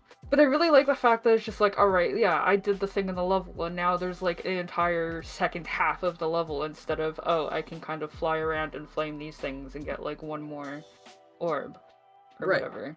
I don't know. But I really like that level for having like second half to it. yeah, I feel I like just didn't like the layout that much. I really appreciated the design philosophy of Spyro 3 because every level turns into a loop after you've beaten it. Yeah. The end of every level will open up like a If little you miss side something, you can door. just go through the back. Yeah, it's super super easy. But like going back to what you're talking about for Spyro 1, like we'll just take the artisan What is it? homeworld, like in The which one? the Oh, artisan homeworld. artisans. Yeah. Yeah, like for town square, that level revolves a lot around gliding. Like you climb up a little bit, you glide to like platforms and stuff, and the entrance to that level is literally you go up a whirlwind, and on either side of you there's some platforms that you get to glide down to collect treasures, giving you that initial idea of like you're going to be gaining height and using that to get to new places, and it plays out in town square. The aesthetic Yeah. of the hedge Was it the? maze. Oh yeah, the hedge maze. Yeah, you going through the hedge maze, it's not that complicated. Like when I was a kid, for some reason I had issues with I it, I'm love not that gonna little lie. section though. I Yeah, like going in there. I'm just like, yay, it's the maze thing. but like it introduces this idea of like not confinement, but like little cozy passages and stuff, and it gives you this idea of a more enclosed environment where you're not going to get like a horizon line, and then the level Yeah, within that, exactly. not dark passage. Dark passage is No, it wasn't. It wasn't Dark Passage. no, Dark Passage is the first level you get to in the Dreamweavers. Oh yeah, Yeah, okay. no. Oh, my brain. I, I was I thinking of like who's it, the Peacekeepers world yeah, or whatever, yeah. The where piece, it's just like all of the levels are basically like this tundra sort of thing. yeah, like in Peacekeepers, you go through like this. It's like there's like a wall on either side of the level, and you run through this like little stone or this little like rocky corridor, and it takes you Yeah, to I think that's Cliff Town or Dry Canyon, where the aesthetic is literally, you I know, think high walls. Clifftown was like, yeah. Oh gosh, yeah. There was one that was like there was one that I always had difficulty with, where it's kind of like this canyon, and you kind of like loop up to like the top of it, and then you get to glide in places. And I think there was like pterodactyls and stuff. It's been Cliff so long Town. since I played Spyro on it. Yeah, okay, so that is Clifftown. Yeah, so Cliff Town, you run through the town itself, and then you run up. And again, that's a level where, like, once you get to the end of it and you see the exit, you can turn around and glide across this river to just another part of the level. And then you walk around and there's vultures. It's vultures on like little The vultures, yes. platforms, and like once you kill them and you go up, all of a sudden you now have more height to get to more collectibles, and it's Oh yeah, and then you have to like kind of glide. You have to go through one section, and you have to glide down and around in order to get onto one of the platforms that has like gems or something. yep. And I remember that being very fucking difficult for me. Yeah, it's like behind where That one was tricky. you start in a building, and As a kid, anyway. on either side outside of it there's like little towers or like little walls stopping you, but you need to glide around behind there, and there's tons of gems on the like back part of the starting platform. Yeah, exactly. But yeah, like I don't know. The simplicity, like, I do find, like, the first Spyro is a little empty in ways, especially coming back from, like, 2 or 3, although I did play the first Spyro first mm-hmm. as a kid. But at the same time, it's like they've got like this artistic simplicity to them that makes them feel full in another way. Because it's like you don't have like a little portal within the portal that brings you to a mini game. You don't have, after you get all the dragons, there's no one to talk to, so it kind of feels a little lonely sometimes. Yeah, I feel like But at the same time, it's just like they had like the themes of them and just the ways that the levels were set up and everything like that kind of set the precedence for Spyro, and it did it really well. You know yeah, what I mean? I would say the first game has a stronger identity in its themes, but the second and third game I feel is definitely, like you said, Fleshed there's out, has more lore, has more character. there's NPCs to talk to. You can find Hunter, Alora, you can find Moneybags to talk to. Like there's the Yeah. professor, there's reoccurring people who show up. Yeah, It and does it gives you like an actual idea of what the world of Spyro is like. And you actually get Even though technically that world wasn't Spyro's world to begin with. Because he came from Spyro 1, and then he went through a portal that was supposed to bring him to the beach, and then he ended up in a world that wasn't his own anyway. I'm sorry, I have the window open and there's a squirrel right outside my window. I'm sorry. Squirrel. Literally, I got distracted. But yeah, I also think it's great that like the later Spyro games actually gave personality to the villains. You know, not to say Nasty Nork didn't have a personality, but we had like Oh, I one. love the interview with Gnasty Gnork. We had like one cutscene with him at the beginning of the game, and then we didn't see him at all until the end. But like throughout 2, you're constantly just yelling at Ripto, and Ripto's yelling at you just to. Just this angry little man yelling at this angry little man. This angry little man yelling at this dragon with an attitude, and it's great. It's incredible. Yeah. All right. I don't know. We've been going for like 3 hours. I think we're a little over 3 hours. How are you feeling? Yeah, I think it's like 3:02. But I mean, I feel like we've covered a lot of stuff, and now we're just talking. Yeah. No, I feel like. Do you have any like closing thoughts? Anything that kind of anything in general that we talked about that you want to reiterate, that you want to. Give me a second. I mean, okay, so for my point for physical media is like I do like having a digital library. You know, not people don't necessarily have like the stability, and there's always like a lot of outside factors that I find there's a little more stability in just having a digital library. Because, like, especially with old Pokemon games, you only have your one save file, and all of, like, the event Pokemon that you collect. When they're gone, and I lost them all once before, and I don't want to do it again. So now that I have a digital copy, I won't, as long as I keep my Nintendo account, which I feel is a little more secure. Do you have one live of those service games. Do you have like a Poke Home account, like, or one of those? Yeah, I have Pokemon Home as well. I pay for it and everything. Even though I barely play Pokemon these days, I just store all my Pokemon. But at the same time, I had an almost complete living dex leading up to Gen 5. And then my games are stolen. I almost quit Pokemon, even though Pokemon was my favorite thing in the world. Because all of the Pokemon I spent so hard collecting. I even had a legal Arceus traded to me by somebody overseas who had one. And, that was just all gone. So it was just heartbreaking, and I guess that's kind of what changed it from, like, I don't really want to collect game cases. I just want to have the actual game, and I don't care how I have it as long as I can keep it this time. Right? Right. That's fair. As for live service games, if it's an online game that's meant to be played online, for example, Diablo or an MMO, as long as, like, if Diablo had, like, an offline mode, that would be a lot better. But, like, a game that's, like, mostly intended to be played online, okay, fine, whatever. But if it's something that you're paying $70 for and you can't even log in to play the campaign anymore because you just took the servers down, that's shit. Oh, you know what we didn't cover? We didn't cover De Nouveau. But we can do that another time. Or do you want to cover that now? We can start with that maybe next time, just kind of talk about the state of that. Yeah, we can do that, and like some other stuff I think that we wanted to talk about. I forget. But... Yeah, hang on, I'm gonna write that down. But I'm sorry, go on. Yeah, I guess that goes into like piracy and stuff like that as well, which could be its own topic. Yeah. At the same time, because like, you know, going into like, for example, Netflix and then media preservation. Well, you know where you can find every single anime that Netflix pulled off of their site? Anime? I do, but I'm not going to tell you so that the site doesn't get taken down so I can continue watching anime.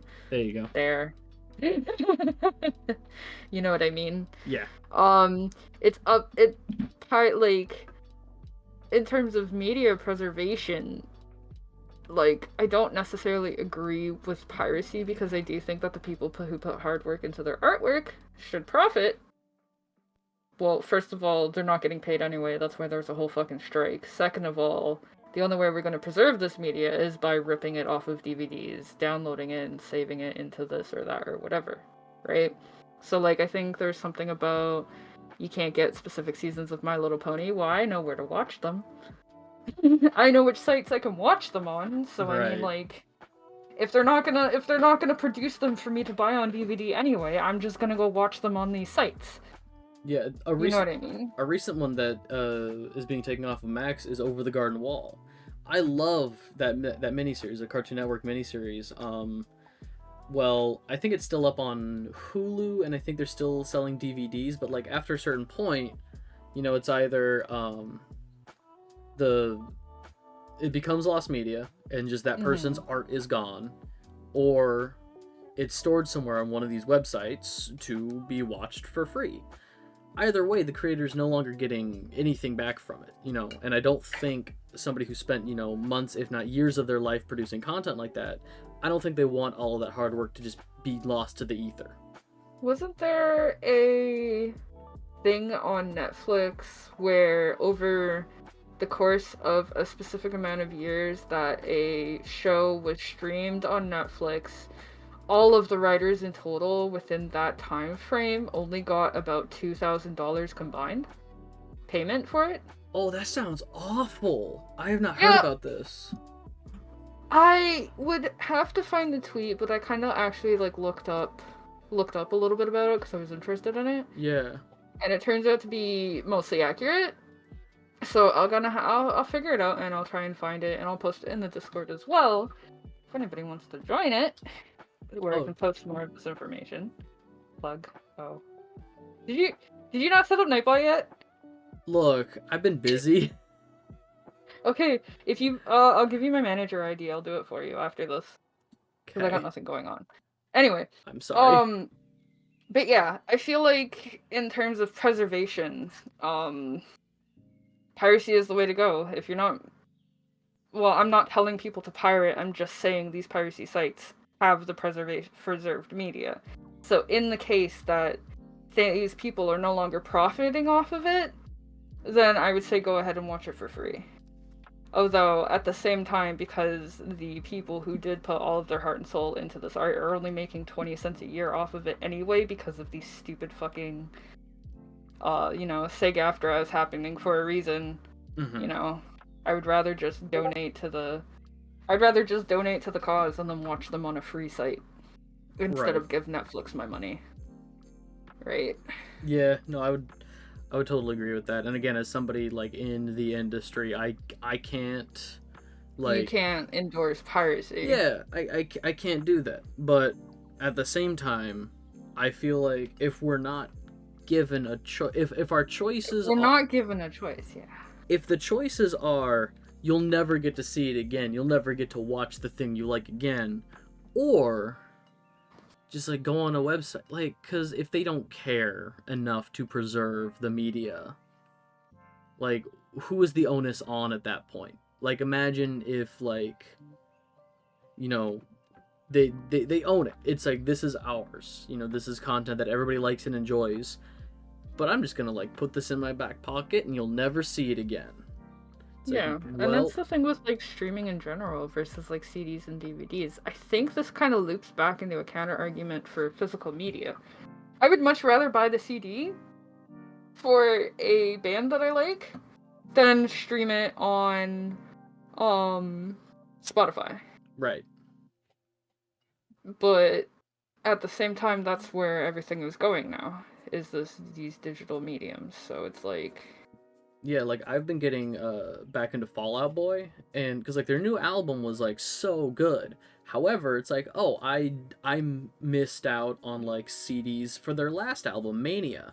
It's like, I like Mania because I've been listening to it on Spotify. It's like, let me look it up. It's like, oh, they nope. aren't making, because like now that their new album, So Much for Stardust, is out, they're not worried about Wait, their how many last more albums is there after Folia de? four. I have so much catching up to do. I Yeah, just didn't like light them up, so I never checked out anything new ever since, and I'm still stuck on Folia de. they had four albums before the hiatus and Folia de came four. out when I was in high school. I am. Oof. Yeah, no. And to be fair, Light 'Em Up came out a decade ago, so Oh my god, it did! It was like 2013 because it was 20 for that one movie in 2013, and I remember when somebody showed me that song in 2013. Yeah, That was the album Save Rock and Roll came out in 2013, and it took me a couple listens to come around on Save Rock and they're Roll. not even rock and roll, they're pop punk. I don't know what to tell you. That's the name of the album, Save Rock and They're Roll. not even rock. They're not. I wouldn't call them rock. Like they're rock, but they're not what Headley became. Like Fair. after like Headley had like that pop punk attitude, and they were at like I know Headley is bad for other reasons, but like Headley at one of the Much Music Awards, which is like a Canadian one, Canadian like MTV. They were there for the concert and stuff like that, and they were standing on the stage talking to the hosts, but they had their asses hanging out of their pants, and it was hilarious. And they went from that attitude to whatever boring music they were doing in like 2008, Mm-hmm. 2009. Yeah, Genres are that's fair because I think every artist, subgenres of subgenres of subgenres of EDM that I listen to. Yeah. I think any artist worth their salt is gonna make something that's entirely their own. I'm a huge like David Bowie fan, and David Bowie would change a little bit to fit like modern. Like he had the album Let's Dance, which was big for like disco when that was a thing, or he was a little late to the scene. I think it was like early '80s, but it still Uh-huh. sounded like Bowie. Like I think any artist like Prince, Prince music always sounded like Prince music, regardless of what he was trying to do. You Fall could. Out Boy is also like a very good example of that in all honesty because Hmm. they're if you listen to if you listen to like Chicago was so 2 years ago or like growing the song like these are song titles like growing up and you hear that even like how much Patrick has grown as a singer, which is Oh, incredible. oh my god. Like he originally auditioned to be the band's drummer. Hmm. Um and like look how much he's grown as a singer. If from like those songs, I forget the name of the album, Pretty in Punk, I think, to like Folie à Deux and even other stuff, like the way the range in his voice has evolved so much, and their style went from like that actual like pop punk, like sort of Smashing Pumpkins feel to whatever they are now, which is like The you new know, the I new wouldn't even say it fits into like punk, but I wouldn't say it's not punk. It's their own, and they do something different every time. it's wild because say for like Mania, their 2018 album, there are certain songs on there like Sunshine Riptide um delves a little bit into like uh reggae rap. Like they have a guest artist on that. Oh, okay. I was about to say I don't see Patrick rapping. Well, that's my point is like when that song first starts, it does not sound like Patrick. It just doesn't. But it is him. I gotta check this out. Oh my god, what the Sunshine fuck? Riptide is the name of the song, and then there's Okay. also a song on that album called Young and Menace that kind of Huh. delves into more like dubstep style. Like there's a drop Oh in no. it, but it still sounds like Fall Out Boy because it still has all of Pete's lyricisms, all of Patrick's vocal range. Like it's still the people. If you still have the same artist making it, you're still gonna have people in those headspaces.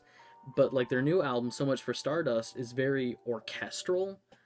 Like Huh. there was like a behind the scenes video that Patrick put up, and he played like 85% of the like uh instruments. Like there's a video of him, like it's a little compilation of him playing the trumpet, the guitar, the bass, the Yeah, no, drum. wasn't he like really fucking good with instrumental stuff, and yet he's still just the fucking singer? Well, he's not the singer. He also plays guitar, but Yeah, but like it's like him in the studio, like just like he cook. originally auditioned to be the band's drummer, Yeah, but he sings and plays guitar, and now he plays all these other instruments. Like he's kind of like really musically incredible. I saw an interview with Pete, and they were Mutton chops asked. and all.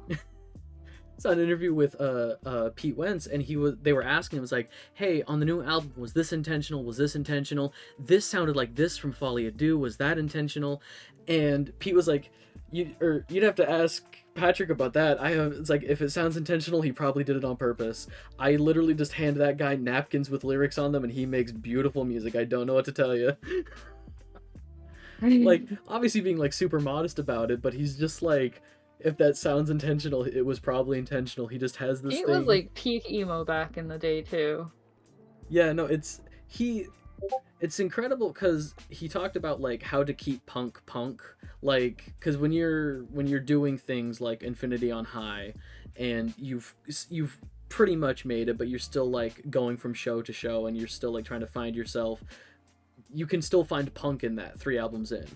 Yeah. When you're 8 albums in and you're writing lyrics between dropping your kid off at daycare, how are you still punk? How are you still trying to like keep that edge? And Yeah.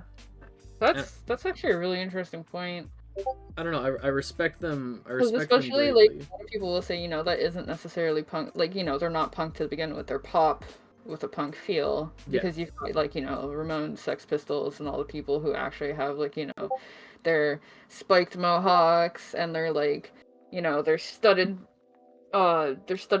denim jackets and all that stuff, Yes. right? You know what I mean? Like the true essence of like punk.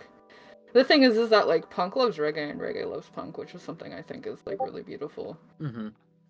Cause I like, I think it was my uncle. One of my uncles, he said he got into reggae because he used to be very into like British punk, and they had a reggae opener at the punk show, and he liked the reggae more than he liked the punk, and now he's a huge reggae and ska buff. That's And awesome. like, There's yeah, there's been so many times where like I'll go to a show and it's like, oh, like this opening act, this is really good. Like I think Janie Green was the name of the artist. Like we went to go see, I think it was like Walk the Moon or something, and the guy who opened for them had like, it wasn't about like, oh, this guy sounds similar to our music. It was let's get the let's get the crowd energized for the show. And I was like, yeah, I'm into it. And then the band came out and I was like, yeah, let's fucking go. Or like yeah, for sure. Pale Waves is another band that I saw opening for another band and I was like, oh, this they should be headlining a show. This is awesome. But I remember I was 12, 13 at the time, and I went to a Seven Dust show with my mom and her boyfriend. There was a band that opened for them called Nonpoint, and me and my mom liked Nonpoint better than Seven Dust. And well, I went to go get the CD signed by the singer because it was in like kind of a smallish concert theater. It wasn't like a huge like Molson Amphitheater kind of theater. Um, and like so he was just kind of sitting at the table by the CDs, I had bought one, and then I saw him there, and I was just like, my mom and I, we liked your music better. Could I get this signed? And he just gave me this big kiss on the cheek. I don't know if he necessarily thought about the fact that I was 13 or not, because I was taller. I was taller than like 13-year-olds, and then I just kind of stopped growing. mm-hmm. So either way, like if he was just like super fucking flattered that like this big band they opened for, because the Nonpoint was not big back then. That was like their first album and everything. So, and I was just like, ah. But like they were fucking amazing, and I still listen to the album to this day. I always And I always love like not necessarily like discovering like a band when they're still Alive and King is the only non top though. Bullet with a Name is like the title of that album and also a song. Longest beginning and shortest ending go really really well together as well. But yeah, And like the lead singer is also black, and it's like black people in metal, which is also a good like represent, right? yeah, And that's why I like the combination of like reggae and ska with punk, because it's like a very usually more what people assume is like white centric, and then things a music genre that was created by like people of color, and they like go together like this, and they love each other very much, and it's like a mix of cultures, and I love that. you mentioned you liked the Borderlands games. Do you know the band The Heavy? The Heavy. They've Didn't they had do the second opening? I yeah haven't played the third one yet. yeah Yeah, they did the second opening. they did the second opening and then they did the closing song for the second game. I think they did the closing song for the pre-sequel. They've had like a few of their songs I featured. didn't play pre-sequel, unfortunately. Pre-sequel, it grew on me. It's not for I everybody. liked Cage the Elephant better, though, unfortunately.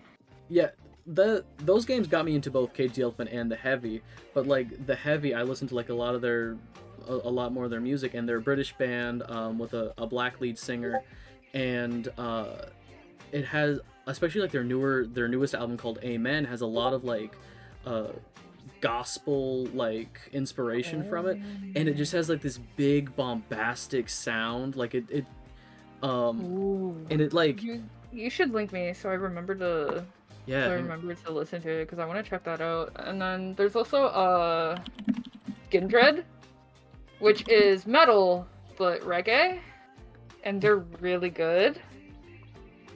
Really, really, really good. Hold on a moment. I have Skindred. They're really good. They've got like a bloodly singer. Even if you think about Killswitch Engage.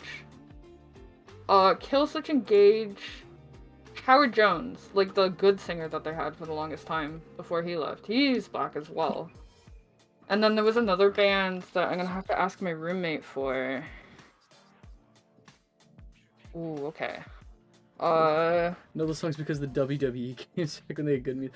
Dude, I remember when wrestling games and like Tony Hawk games, it was literally just I'm gonna dick around just to listen to like good music. Music, Yeah.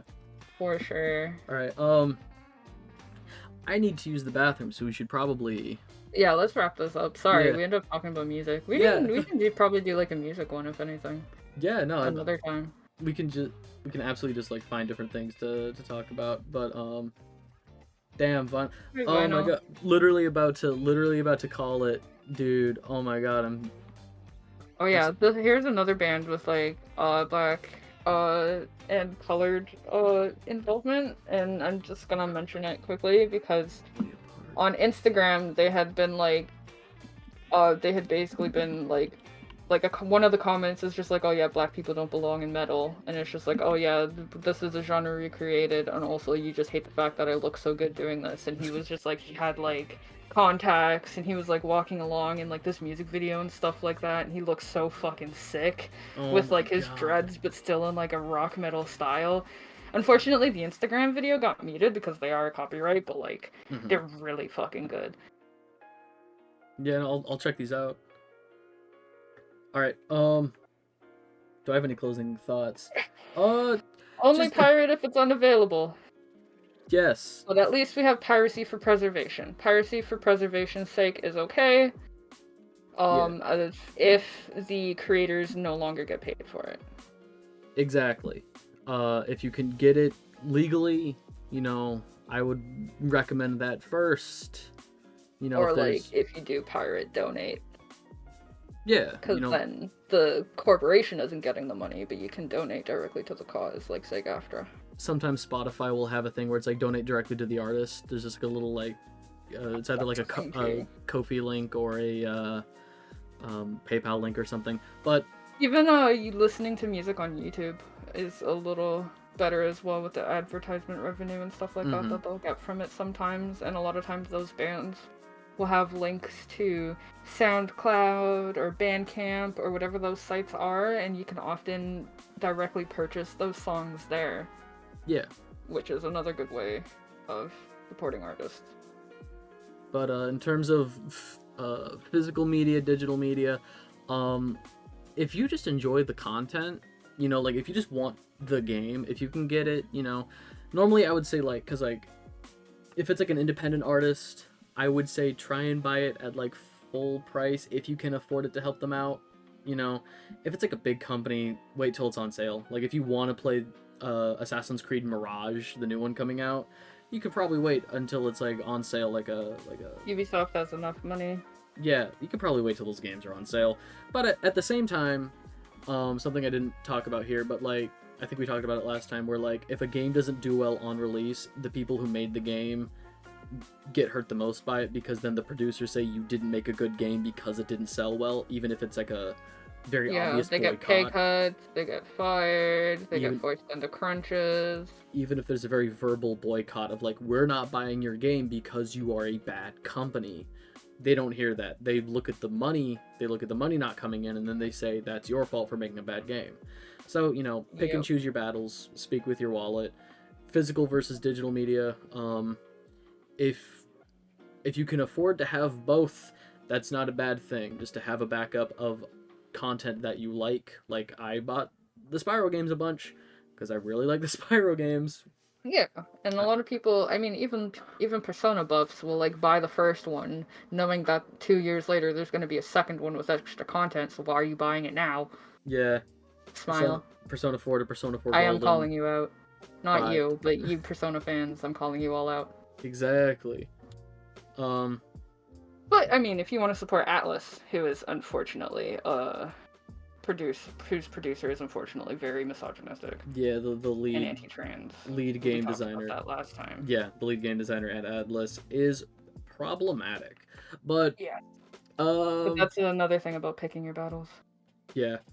In terms of like just art preservation, like Netflix canceling stuff, games getting taken off of the storefront and stuff. Again, media preservation, even if it's for the sake of just preserving art. You know, because you have people who spend millions of dollars to restore like old paintings and stuff. Sometimes it doesn't turn out well. We've seen some examples of people who don't know what they're doing absolutely ruin Oh old yeah. masterpieces. That's I digress. Yeah, Use your it's a little harder to do that with shows, especially because Netflix now owns the right to something that they're never going to do anything with again, and now your mm-hmm. passion project idea just gets thrown out the window and you can never do anything again because you don't own your idea anymore. Yep. The second you sign it away, you don't own it anymore. And I feel like I feel like we should start looking for people who have good ideas and getting them to do Kickstarters so that they own their own shit. Yeah, like Lackadaisy just got a huge. Did you hear about this? No, I don't think so. So Lackadaisy was like a 20-minute pilot that was put up on YouTube, and it was like a 1920s prohibition aesthetic with like anthropomorphized cat characters. Really cute, really Oh. fun, beautifully animated. They put up a Kickstarter saying it's like, hey, we want to make some merchandise. It was based on a web comic, and they want to physically publish those comics. So it's like we want to make physical copies of the books. We want to make merchandise. Maybe if we get enough funding, we want to make a movie. And the threshold they wanted to reach was like $125,000. And a couple days ago, they announced that they just passed the 2 million mark. Yeah, with the internet, you no longer need publishers. You just need a little bit of luck and you just need a good idea and a little bit of luck, right? More things like that, please. Yeah. If you have a little bit of expendable income, which I feel like with SAG-AFTRA, what we should be doing, I think that's a good idea, is like this is the time while we have like exposure on these terrible billionaires mm-hmm, that we should push these people to instead start writing their own ideas on their own.